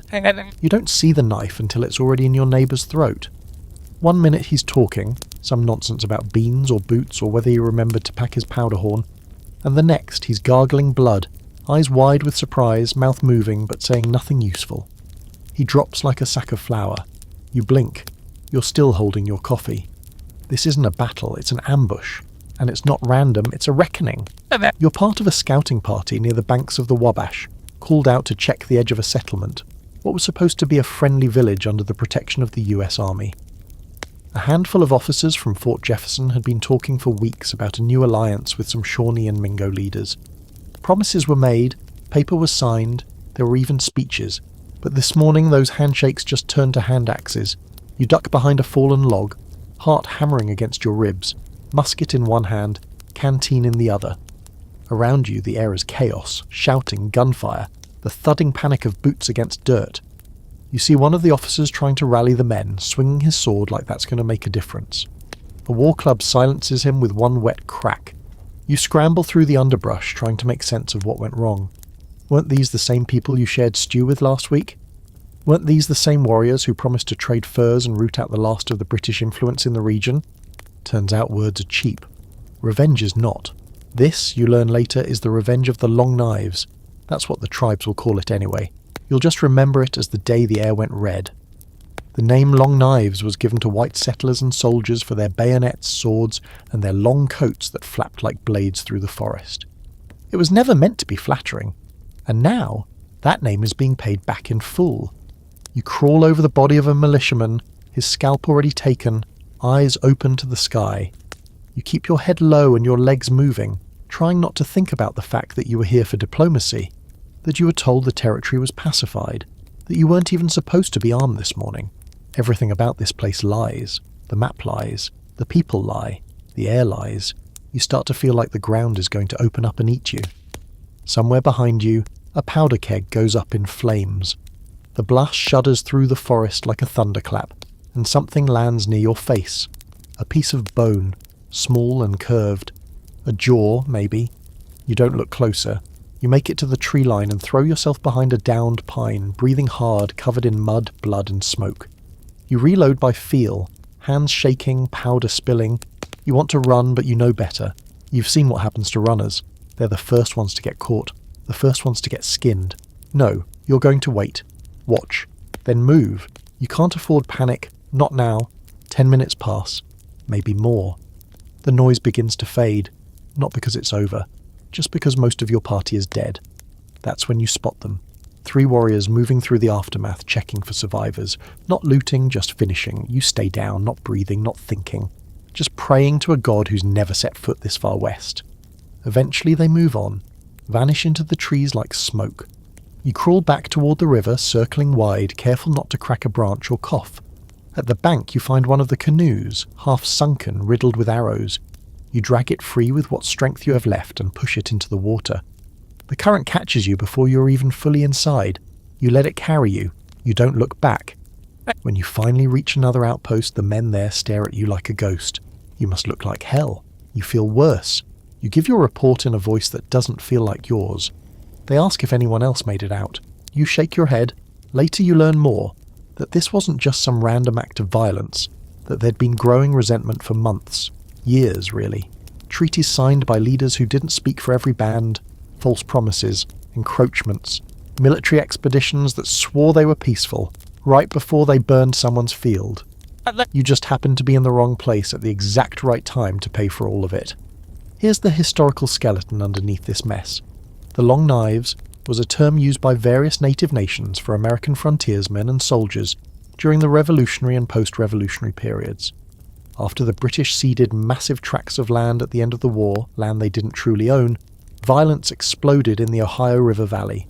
Both sides accused the other of treachery, and both sides committed it. A fringe story. Some settlers later claimed the forest near Wabash was haunted, that at night you could hear whispers in broken English and Shawnee, voices telling you to leave, to stay away, to shut up and listen.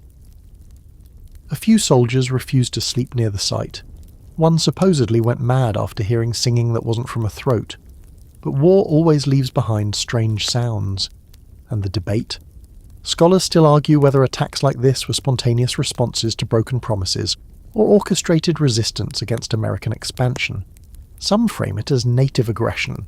Others say it was justice, long delayed. The line is thin, blurry, usually crossed before the ink dries on the next so-called treaty. You spend the next few weeks walking around with a tightness in your chest, checking shadows, flinching at laughter. You know now that survival isn't just about living. It's about carrying what you saw, and knowing there's no one to confess it to who'll actually understand. Because out here, forgiveness doesn't ride fast enough, and revenge has better aim. You're halfway through your evening piss when you feel it. That sharp, primal tickle at the base of your neck, like a thorn brushing your skin but deeper. Not pain, not panic, just that quiet voice in your head whispering someone's watching you. You freeze, midstream, eyes scanning the tree line beyond the palisade, but there's nothing. Just dark pines, the usual chirr of crickets, and the low groan of the fort settling into night. You tell yourself it's nothing. You zip up, you turn around. That's when you see them. Not their faces, not yet, just the movement. A figure in the shadows outside the gate, then another, then 3 more. You blink and they vanish. Your mouth goes dry. You start walking. Slow, deliberate, forcing yourself not to run. You make it 10 steps toward the blockhouse before you shout, "Alarm!" The word cuts through the night like a blade. Within seconds, the fort explodes into motion. Rifles lifted, boots stomping, lanterns flaring. Someone drops a pan inside the mess hall. Another trips on the corner of a bunk. The lieutenant's half asleep and half dressed, but his voice is already barking orders. You're scrambling up the wall with your musket, heart pounding like it's trying to claw out of your chest. This is the fort at nightfall, and you're already behind. The thing is, everyone knew this place wasn't going to hold forever. It's too small, too exposed, and too far out into territory you've all been pretending was unclaimed. The official name is Fort Ashbury, but most folks just call it the Last Post. A lonely rectangle of logs and stubbornness perched at the edge of the forest, where the settlers outnumber the soldiers and the rifles outnumber the food. It's late autumn, and the nights are getting colder, longer, meaner. You've been living on dried beans and bad coffee for 2 weeks, and the last letter you got from home said the family cow died, and the barn roof caved in. You'd kill for a fresh apple, you'd kill for a clean shirt, but mostly you'd just like to not die tonight. Because tonight, they're here. Outside the wall you hear something move, then another something, then dozens of somethings. It's not chaotic, it's calm, organised. You hear the creak of boughs being drawn, the clack of stone against wood, then the first volley. Arrows whistle over the wall, black shapes in a blacker sky. One thuds into the post beside your head. Another punches through the window of the command shack. You duck, return fire, miss. You don't even know where to aim. From below you hear shouting. Someone's trying to get the livestock inside. Someone else is screaming that the gate's not holding. You swing down from the parapet and run to the yard. 3 settlers, barefoot, panic-eyed, are wrestling with a makeshift barrier, trying to reinforce the entrance with barrels and wet hay. And then you hear it. A thunk, then a crack. Then the unmistakable groan of wood under pressure. They're at the gate. You grab the musket from your shoulder, drop to one knee and aim. The gate shudders again, then again. You think you hear laughter on the other side. Low, unhurried. It's like they know how this ends. Inside, someone knocks over a lantern. Fire spreads across a hay bale. A woman screams. You curse, grab a bucket and throw water. The fire hisses, but the smell of smoke stays. It always stays. The gate splinters.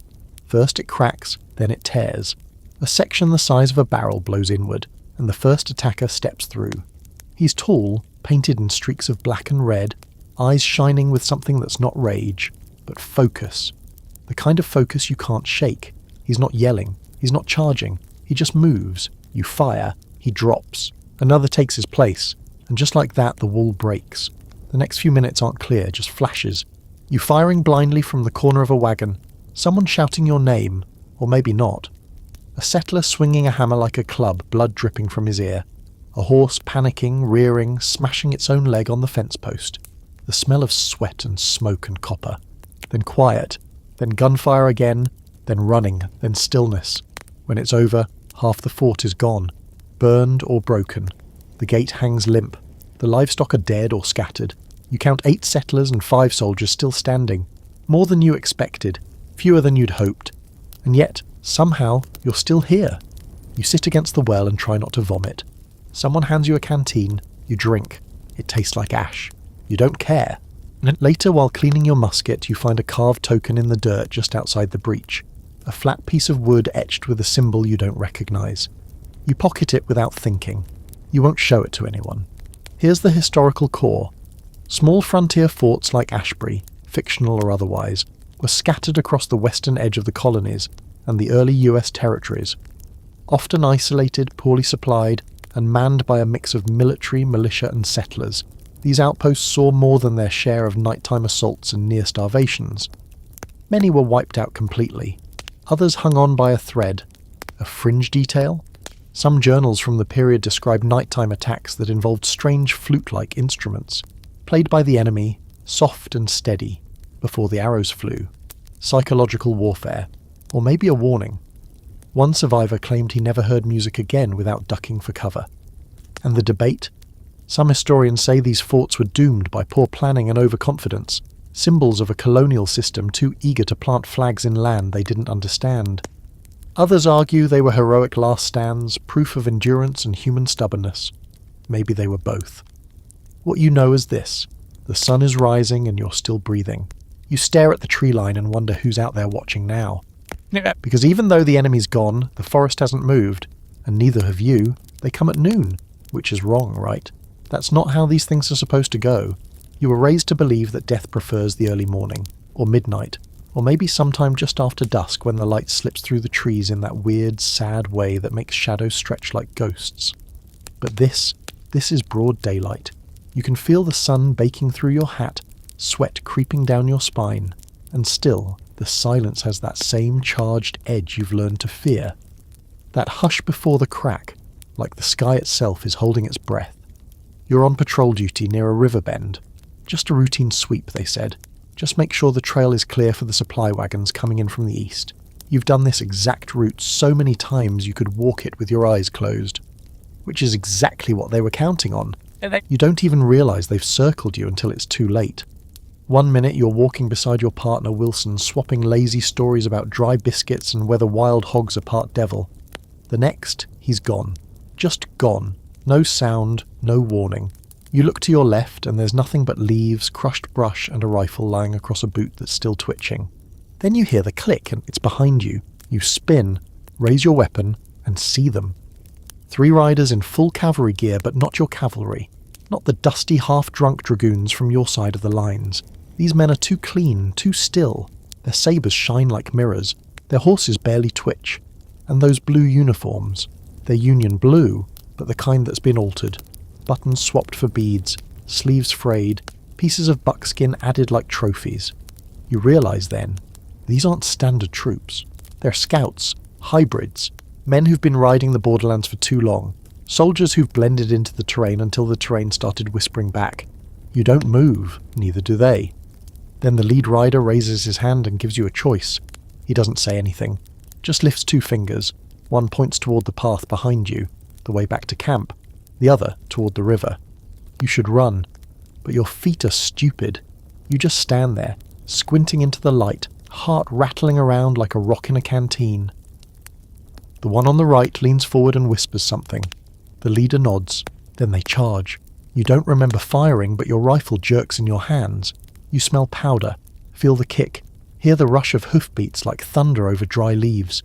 You dive into the brush, roll, scramble to your knees. Another sabre flashes past your shoulder, so close you can feel the air cut. You run. Not back to camp, not toward the river. You run sideways, into the trees, into the unknown, because it's the only direction that doesn't already have death galloping through it. You crash through underbrush, leap a fallen log, nearly eat dirt as your foot catches a root. Behind you, hoofbeats scatter. Someone shouts your name, or maybe it just sounds like your name. You don't turn around, you just run. Eventually the forest thickens. The trees get closer, younger. The trail disappears, the hoofbeats fade. You drop to your knees behind a mossy rock and breathe so hard you think your lungs might burst. You try to listen for movement. Nothing. 10 minutes pass, then 20, then an hour. Still nothing. You walk back slowly, terrified of what you'll find. Wilson's still there, but he's not whole. You bury what's left of him with your hands, just enough dirt to keep the flies off. You whisper a half prayer, more apology than blessing. Then you take what's left of your rations and head back toward camp. You don't talk for 3 days. Eventually the lieutenant pulls you aside and demands an explanation. You try to tell him about the riders, the uniforms, the gesture, the choice. He nods, but you can see it in his eyes. He doesn't believe you. He thinks you panicked, that you ran, that maybe you're not the reliable scout they thought. You don't care, because later that night you spot a mark carved into one of the fence posts just outside camp. Not fresh, not old either. A circle with 2 vertical lines through it, exactly like the gesture the rider made. No one knows what it means, but you do.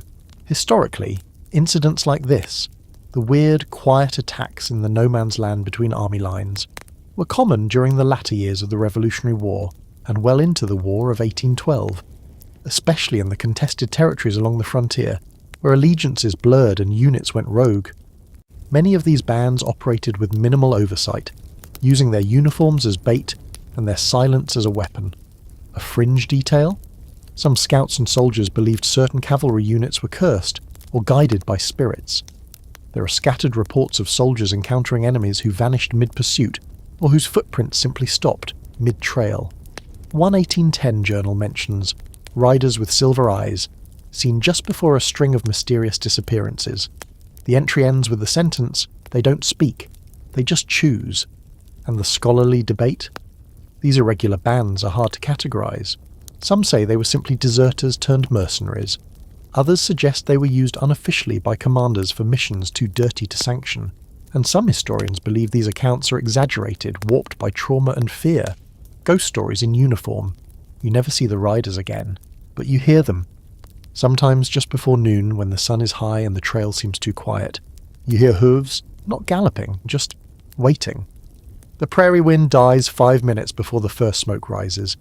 You notice it while hauling water from the creek, a strange stillness that falls over the grass like a held breath. No rustle, no sway. Even the crickets go silent, as if they've all simultaneously agreed to step back and watch what's about to happen. You pause, bucket in hand, heart thumping louder than it should for a quiet afternoon. The silence feels wrong, not peaceful, ominous. You turn slowly, eyes scanning the horizon. Nothing at first, just golden grass stretching to forever, and the familiar silhouette of your small homestead on the rise. One room, sod roof, makeshift corral out back. You squint toward the northwest, where the sun is leaning low and the air has that late summer shimmer to it. That's when you see it. A thin black thread curling up from the earth like a question mark. You blink. Then a second wisp appears. Then a third. You drop the bucket and run. By the time you crest the hill and reach the house, the first curls of smoke are already licking the sky behind you. It's not your land burning, yet, but it's close. Too close. You throw open the cabin door and shout for everyone to move. Your wife grabs the baby. Your oldest, Annie, freezes, staring out the window with a slack-jawed expression that makes your stomach twist. "Annie, move," you bark, and she jolts to life. You don't have time to pack. You don't have time to think. You just grab the rifle off the wall, shove the last of the dry biscuits into a sack, and herd everyone toward the creek, downhill, away from the smoke, away from the flat ridge where fire likes to run. You hear it before you feel it. A crackling roar, like the snapping of 10,000 bones at once. Then the scent hits. Acrid, greasy, unmistakable. This isn't a brush fire. This is a noon fire. Deliberate, set by human hands. You don't know who, you don't know why. You don't even have time to ask, you just run. The grass burns fast. Too fast. Buffalo grass is short, but dry as old parchment, and the wind, when it comes back, is cruel. It pushes the fire ahead of it like a living thing, rolling and twisting, tongues of flame lashing the sky. You don't look back, you can't. You can feel the heat tightening against your spine like a second skin. The baby is crying now. Your wife stumbles, almost falls. You grab her arm, yank her forward. The creek is maybe 100 yards away. It might as well be 100 miles. The fire hits the corral first. You hear the wood scream. The horses, God, the horses, panic and bolt. One breaks through the fence and gallops blind toward the horizon, its mane already catching fire. You force yourself not to follow it with your eyes. When you reach the creek, you shove your family into the muddy water without a word. Everyone goes down, ankle deep, then knee deep, then lying flat with damp sacks over your heads and shirts soaked through. The fire doesn't stop, it leaps the creek in places. You hear it pass overhead like a storm, hissing, roaring, breathing. The air turns black. The sky goes dark. Your world becomes heat and choking ash. You don't know how long you stay like that. half submerged, clutching your daughter's hand, feeling your skin prickle with steam. The baby has stopped crying.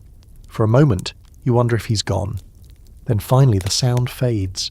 You sit up, gasping, blinking through soot and smoke.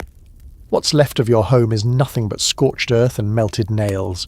The cabin is gone, the corral gone. Even the well has collapsed inward, the stones blackened. The horizon glows with fresh fires, some close, some far. You smell death in the air. Animal, maybe human. You don't know yet. You can't bring yourself to look too hard. Later, a neighbour stumbles into your camp limping, his face half burned. He says he saw who did it.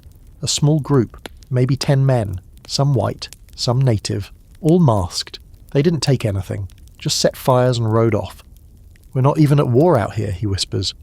You look at the sky, red and churning like a wound, and you think, aren't we? Here's the historical backdrop you never asked for. In the late 1800s, prairie fires were sometimes used as weapons, by all sides. Native bands seeking to drive settlers from sacred grazing lands.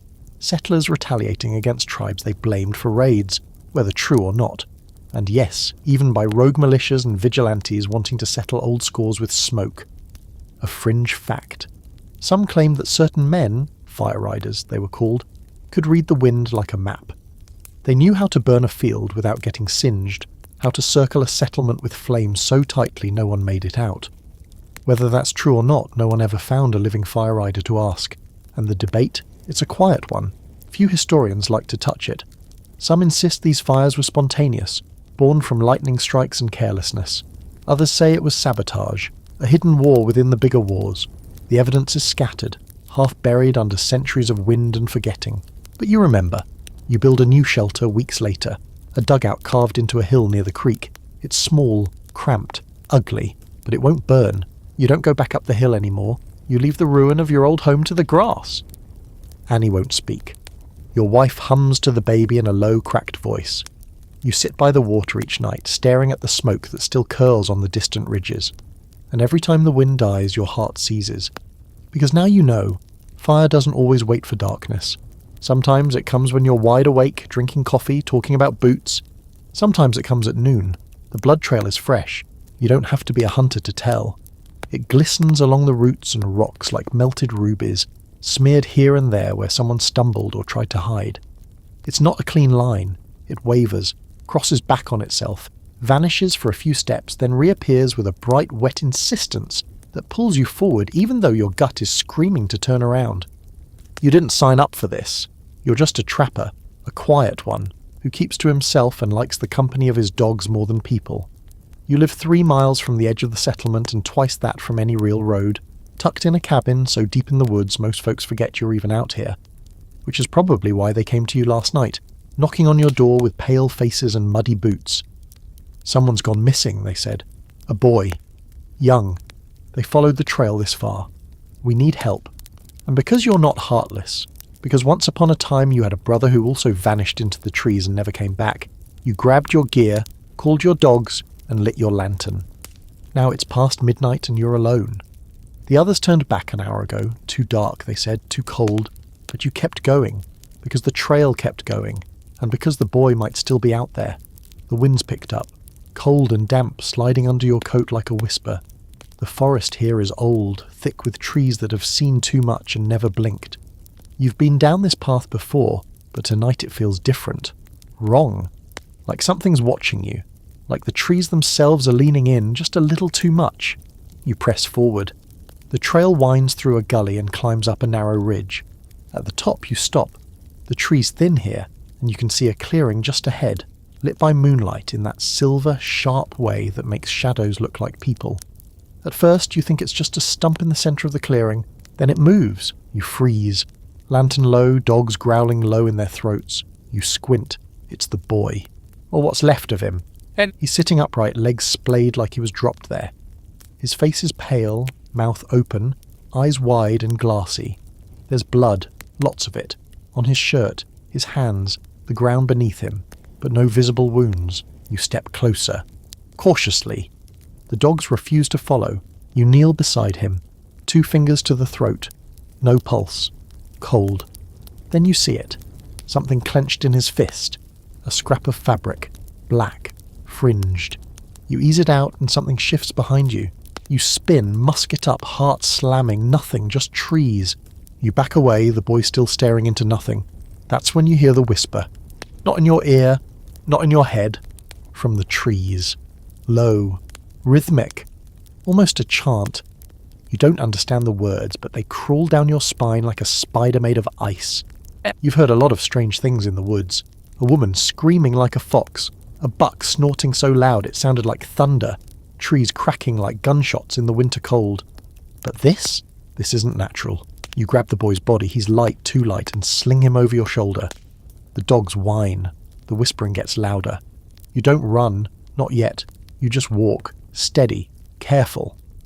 Like a man walking away from the edge of a cliff he didn't know he was standing on. Back through the gully, down the ridge. The trail seems longer now, the shadows darker. You don't look back, not even when the chanting turns into singing, not even when the trees begin to sway, though there's no wind. It takes you until sunrise to make it back to the settlement. They're waiting for you. Lanterns, rifles, tired eyes. You lay the boy down and don't say anything. The preacher crosses himself, someone starts crying. Later, after you've warmed up and downed half a bottle of rock gut, you tell them about the clearing. The whisper, the thing in the trees. You show them the scrap of cloth. No one recognizes it. But one old woman turns pale and walks away without a word. They bury the boy that afternoon. You go home, and for the next week every night at the same time you hear the singing. Soft far away, always in the direction of the ridge. You never go back. Here's the historical core. The frontier was full of disappearances. Children lost.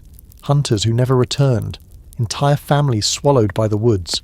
Some were blamed on native raids. Others on animals. Some were never explained at all. The fringe tale? In the Ohio Valley, stories persisted of the Whispering Woods, a patch of forest where people heard voices not tied to any language they knew. Some said it was spirits. Others swore it was the land itself remembering. One trapper in 1791 claimed he followed a blood trail into those trees and came out 4 days later with no memory and a coin in his pocket that didn't match any known currency. And the debate? Is this folklore, trauma, or something in between? Some historians argue these stories were just frontier stress made mythic, exhausted minds cracking under hunger and fear. Others think it's how people processed real horrors, murder, disease, starvation. Some don't want to explain it at all, you just know you were there. And when the wind shifts just right, even now, years later, you still hear the faint hum, still feel that pull in your bones. The boy's name was Jonah. You never told anyone this. But when you leaned close that night to pick him up, you think he was whispering back. You dig your own grave at dawn, not the full 6 feet. You're not that ambitious. Just a shallow hollow beneath a fallen tree, deep enough to lay flat in, low enough to vanish into the earth. You pat leaves over your body, tuck your braid inside your collar, and smear river mud across your face until your skin stings. Then you wait. They'll come by mid-morning, you can feel it. The bruises along your ribs ache with each breath, but you keep still. Stillness is survival. Stillness is the only thing you have left. Your name is Polly Shine, and last night you faked your own death. It wasn't your plan. You had other plans, like making it through one more year as a scout for the Continental Army, like saving enough coin to buy your mother a decent coffin back in Virginia. But those dreams burned up along with the bridge at Tullahoma Crossing, where your unit got ambushed by a war party that didn't care about uniforms, flags, or declarations of independence. They hit hard and fast, ambushing the column from both sides. Your horse went down in the first volley. You don't remember falling, just the air being ripped out of your lungs and the world spinning sideways. When you came to, there was smoke, bodies, screams, and silence. You crawled out from under a dead man's legs. He was still warm. Rifle in one hand, you limped into the woods, head bleeding, shoes gone. You knew they'd circle back to check for stragglers. They always did. And you were too slow to outrun them. So you left a trail. Blood, fabric, broken twigs. Then you built your grave. That was 7 hours ago. Now you hear them. 2 riders dismounting not 20 feet away. They speak in a tongue you recognize but don't understand. Shawnee, maybe, or mixed dialect. One of them walks close. Too close. You can smell the ash on his coat. You feel the leaves shift under his boots. He stops. Silence. Then he spits.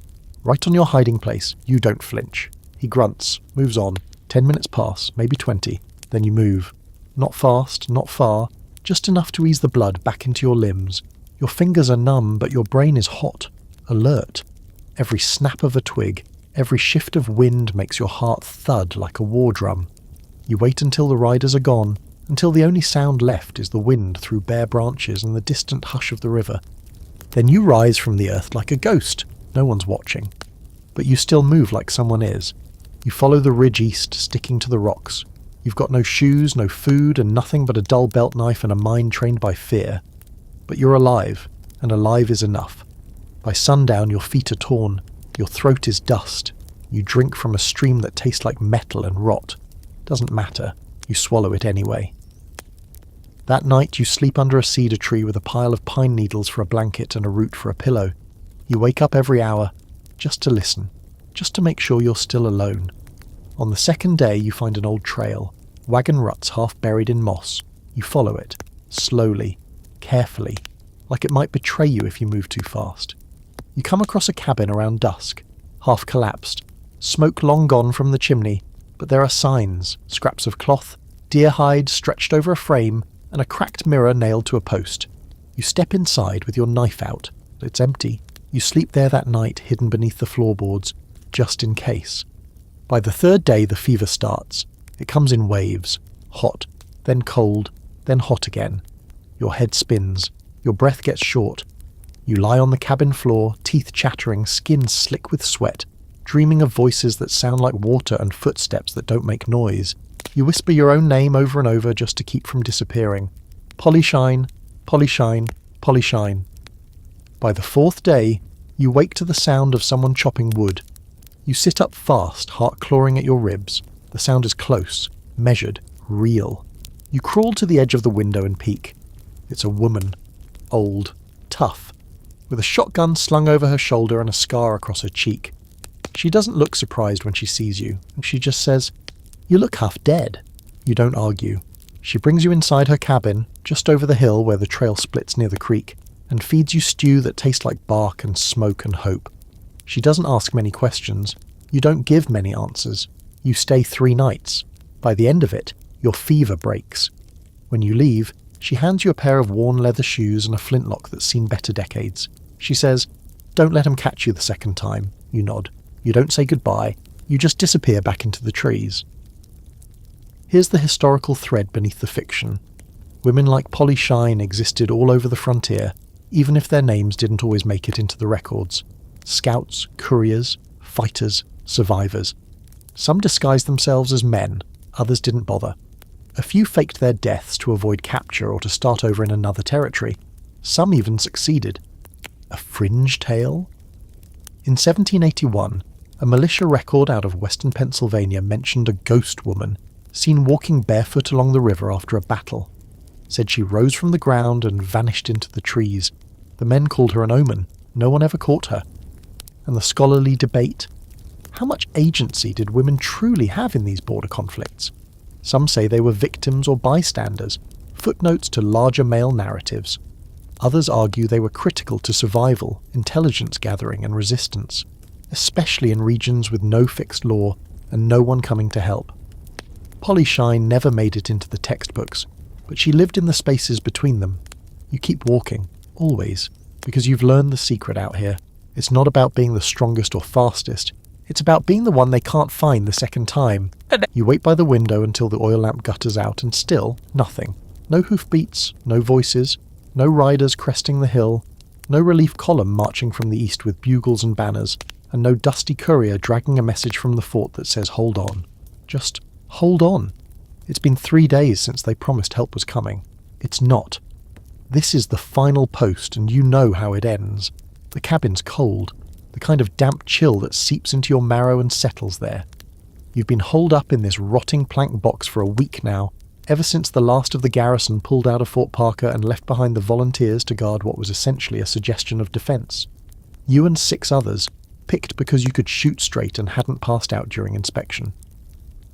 The fort fell 4 days later. It wasn't dramatic. No glorious last stand. Just a slow, steady disintegration.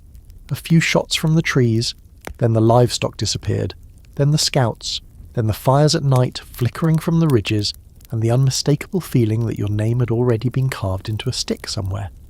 When the command finally pulled out, they left you with a box of cartridges, a wagon missing a wheel, and a map with most of the useful details worn off. "Hold position," they said. "Help's on the way." You believed them for exactly 1 day. Now it's just you and 2 others left in the cabin. Jacob, who hasn't spoken since yesterday morning, and old Mrs. Hollis, who lost her son in the first volley and hasn't let go of his coat since. She still talks to it sometimes, holding it like a baby. The others went out to look for food, or water, or maybe just to walk into the trees and never come back. You didn't ask. The supplies are gone. You've boiled the last piece of hide into something that resembled soup if you squinted hard enough. The water is from the ditch behind the cabin, green with whatever grows in dead places. You strained it through your sleeve and drank it anyway. This morning you climbed to the roof with the spyglass. Nothing, not even a bird, just smoke in the distance and the slow groaning of trees in the wind. Jacob sits in the corner now, cleaning his rifle for the 3rd time. There's no powder left. He just likes the motion. Keeps his hands busy. "Think they'll come?" he asks for the first time in hours. You don't answer. You can't lie that convincingly. Outside, the sun is crawling toward the trees. You know what happens at night. You've heard them. The whistles. The strange, hollow calls that sound like birds but come too regular, too human. You've seen the flickers of movement along the edge of the woods, faces that vanish when you blink. No one's fired at you yet. They're waiting. Because they know what you're starting to realise. This place is already theirs. They're just giving you the courtesy of letting you figure it out on your own. You check your rifle again. 1 round. You've been saving it. For what, you're not sure. Yourself? Mercy? 1 last shot into the dark to let the trees know you didn't go quietly. You don't want to find out. Night falls fast now. The kind of night that wraps around you like burlap. Coarse, itchy, impossible to escape. Mrs. Hollis hums something under her breath. A lullaby, maybe. Or a hymn. You don't recognise it. Jacob lies down, face to the wall. You try not to sleep. You always try. But at some point you do. You wake up to fire. It's not the house. It's the ridge. They've lit torches again. Dozens. Maybe more. The tree line glows like a row of angry eyes. You can't see the figures behind the flames, but you know they're there. You feel them watching, waiting, the way a cat watches a trapped mouse. You stand.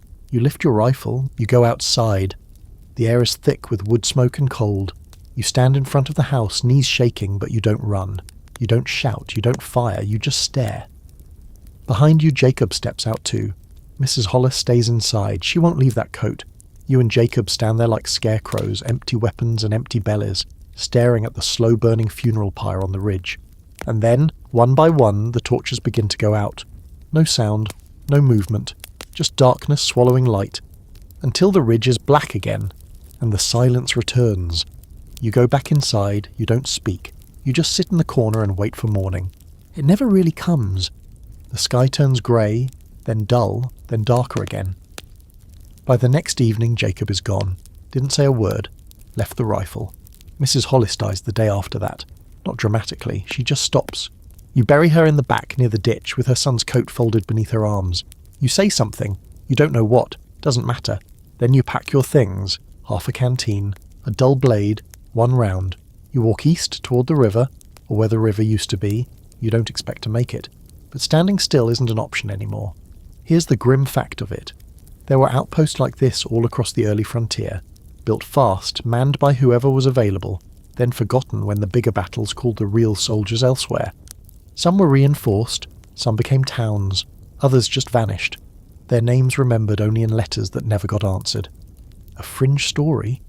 A settler near the old Shawnee Trail wrote once of a silent siege, where his cabin was surrounded for 6 nights by figures who never spoke, never attacked, just watched. On the 7th morning they were gone. He moved 200 miles east the same week and never came back. And the debate? Historians often argue over whether these final stands were tactical failures or symbols of heroic endurance. Some say they were always doomed. Others claim they helped stall enemy movements long enough for larger victories to be won elsewhere. Either way, no one ever names the people who waited in those cabins for a help that never came. You walk until your legs give out, then you crawl. At some point you stop waiting for rescue. You just try to make it to the next sunrise, even if it's your last. You hear the first scream long before you see the fire, It carries down the valley in that awful way certain sounds do, bending around trees and across rock like it's trying to outrun itself. High-pitched, human, not an animal, not some coyote howling at the moon. Number. This is a man realizing far too late that he's already lost. You're on the trail with a group of settlers headed west. 8 wagons, 4 dozen souls, a handful of horses, and a map that looked a lot more helpful back in St. Louis. You were hired as a scout, someone to ride ahead and watch for danger. Bandits, broken trails, bad weather. Not this. You thought the worst of the journey was behind you, that the Ozarks had chewed on you long enough and spat you into the relative calm of Prairie and promise. You were wrong. The scream comes again, then another. The captain orders everyone to circle the wagons. It's a cliché, but it works. The oxen are too slow to flee, the children too scared to think, and the adults, well, most of them are shaking too hard to hold a rifle steady. You ride back to the front, gun drawn, heart pounding. Ahead the trees flicker orange, and beneath that the black silhouettes of men, or something like men, moving fast, too fast. This isn't a raid, it's a clearing. They're not stealing, they're not shouting, they're burning everything in their path. Methodical, intentional, there's no smoke drifting lazily. It's thick and mean and choking the sky like the mouth of a furnace. You can taste it before you reach the edge of the clearing, and then, through the smoke, you see it. A second wagon train, or what's left of one. Charred wheels, blackened bodies, scattered goods that no one bothered to take. Not one horse, not one survivor. You count 20, maybe more. Families like yours, ash and bone, burned so thoroughly the ground's still warm. And then you see something worse. A symbol, painted in thick black ash on the side of one burned-out cart. A circle with 3 slashes across it. Crude, fast, but deliberate. You've seen it before, back in Missouri, carved into a tree just outside a homestead that went silent overnight. They said it was a warning, some kind of territorial mark. No one claimed responsibility. Too many factions out here now, tribal groups, war bands, vigilantes, deserters from both armies, and worse. Men with no cause, just fire in their hands and death in their eyes. You ride back fast, too fast. The captain's waiting, rifle in one hand, cigar in the other. You tell him what you saw. He doesn't blink, just says, "How long do we have?" You don't lie. Hours, if that. He looks at the wagons, the women, the kids, then spits into the dirt. Then we fight. No one sleeps that night. You dig trenches, reinforce the wheel barricades, sharpen sticks like it's 800 AD again. The women load rifles. The preacher hands out Bibles and bullets with the same grim expression. No one questions it. Then you hear the drums. Not real drums, sticks on hides, low and steady. Just thud, thud, thud, like a slow heartbeat growing louder with each hour. They don't attack immediately. They want you to listen to the sound, to feel it crawl up your spine and into the back of your skull. By the time the first torch arcs over the barricade, everyone's already soaked in sweat. The first wave comes just after midnight. Shadows charging through the dark, screaming like animals. You fire. Others fire. The night becomes noise. Gunfire, screams, the twang of bowstrings, the metallic clink of blades. The air reeks of blood and powder and fear. Someone pulls a torch from the barricade and throws it back into the dark. It lights up a face, painted white, red slash across the mouth, eyes wide and feral. Then he's gone again. You think you're holding them off. For a minute, maybe 2. Then the second wave hits. A wall of fire! They've set the tall grass ablaze. Smoke rolls in like a tidal wave. You can't see, can't breathe. The oxen panic. One wagon catches, then another. Children scream. Someone's firing wildly into the dark, yelling about devils and vengeance. You can't hear your own thoughts. And then there's the third wave. They come in silence, blades only. You catch one in the shoulder, his knife aimed for your throat. You throw him off, stagger, fire point blank. The flash blinds you. You fall. You don't know how long you're out. When you wake, the sky's lighter, but only just. Smoke clings to everything. Bodies lie scattered like broken dolls. The barricade is gone. Half the wagons are ash. The other half are splintered ruins. You sit up. Pain flares through your arm, your side, your lungs. You cough blood. Smile. You're alive, somehow. A child cries nearby. You crawl toward it. It's Annie, the preacher's daughter, covered in soot, but alive. She clings to your neck like a barnacle. You count the living. 9, maybe 10. You don't count the dead. You bury them with whatever you can find. No ceremony, no words, just dirt and silence. Here's the truth most books don't tell you. Not all attacks on settlers were about land or revenge. Some were warnings, some were chaos. Some were about sending a message loud enough that it didn't need words. And once in a while they weren't even about you. You were just in the way. A fringe fact. Some survivors of wagon train massacres in the 1800s reported seeing identical symbols, those circles with slashes, left at the scene. No known tribal meaning. Some said they were marks of a rogue band. Others said they were fakes, left by whites to justify retaliation. No one agrees. The marks just kept appearing. And the debate?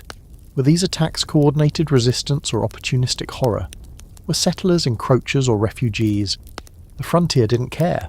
The land ate the innocent and the guilty with the same appetite. And the fire only ever asked what's in the way. You ride out 2 days later. Only 5 of you are strong enough to move. Annie sits in the wagon, silent.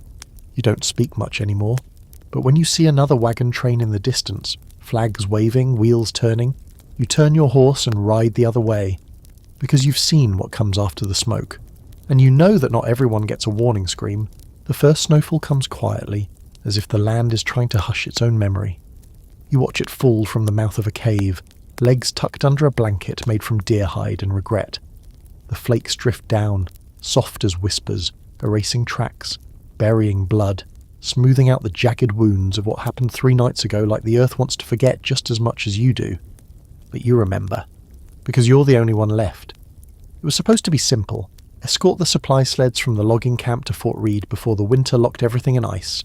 20 miles, maybe 30. Easy terrain.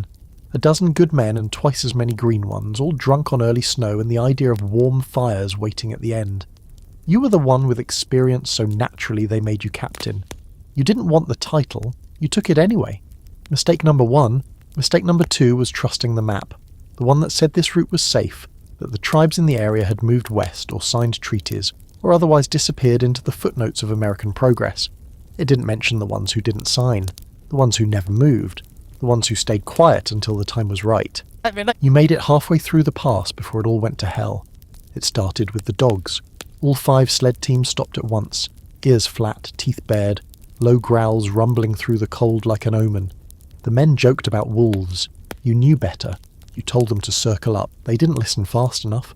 The first arrow took Jeffries in the eye. The second hit one of the mules, dropping it mid-bray. By the time the third hit, everything was fire and shouting, and snow kicked into the air like smoke. You dove behind a log. You saw shadows dart between trees. Fast, low, coordinated.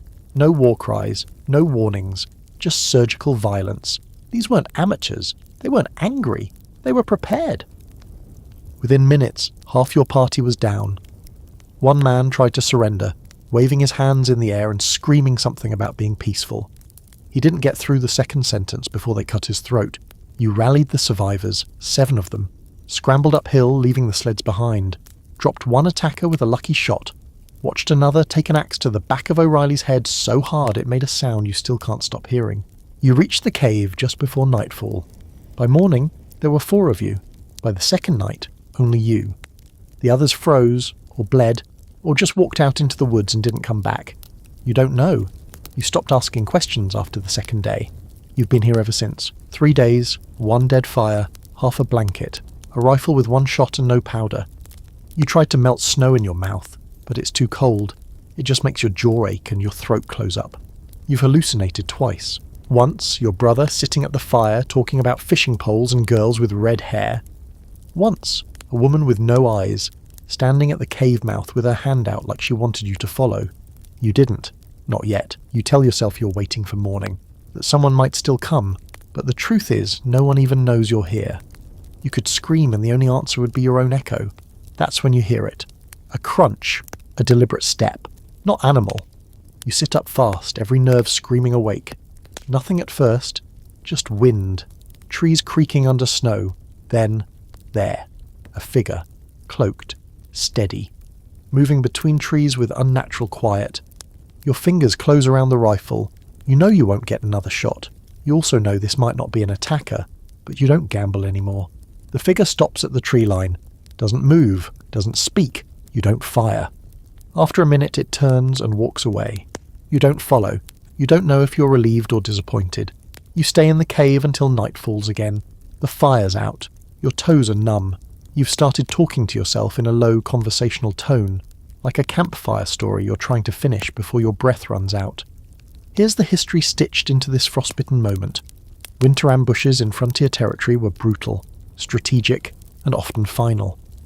Many were aimed not at killing every soldier, but at disrupting supply lines, isolating forts, and sending messages. They were rarely recorded with any honesty. Most simply vanished from the logbooks like snow under boot. A fringe detail? In one survivor's journal from a failed winter mission near the Wyoming Valley, he claimed to have seen a woman walking barefoot through the snow after the attack, pale as bone, humming something older than the hills. Whether she was real or not, he claimed she marked the beginning of a curse, that no party ever returned safely through that pass again. And the debate? Frontier warfare in the winter sits in a strange place between survival and strategy. Some scholars argue these were last-ditch efforts by native bands to reclaim control over shrinking territory. Others claim they were symbolic, warnings that the land itself would not be conquered without a price. The frost was not just a season, it was a defence. You don't sleep that night. You just lie there, watching your breath, trying to decide whether you'll walk out tomorrow. And if you do, whether you'll walk east toward the fort, or west into the trees, where maybe they're still waiting, or maybe the land is finally empty. You tell yourself you'll decide in the morning, but deep down you know, this cave is your fort now, and you are its final keeper. You wake up on cold dirt again, this time from sunlight, not fear. For a second you genuinely do not remember which decade you were in, which river bend you last slept near, which massacre you crawled through, which fort you last bled inside. That is the thing that happens to survivors on the frontier. Your life becomes one long continuous disaster reel until the geography of trauma stops having discrete events and just becomes one single unbroken smear. You blink, you swallow, your tongue is dry like chalk. And after several long fogged heartbeats, you remember you made it out of the cave, you made it down the pass, you're not dead yet. You don't remember walking the last miles, just flashes. Snow, trees, a crow that looked like it was judging you, the colour grey being the only unifying element of the world. Now you are here, standing at the lip of land where the frontier civilization has finally finished collapsing. Because that is what this is. Ashes at dawn. Not metaphorical ashes, literal ashes. You see them drifting in the air in pale, shimmering flakes like ghost feathers.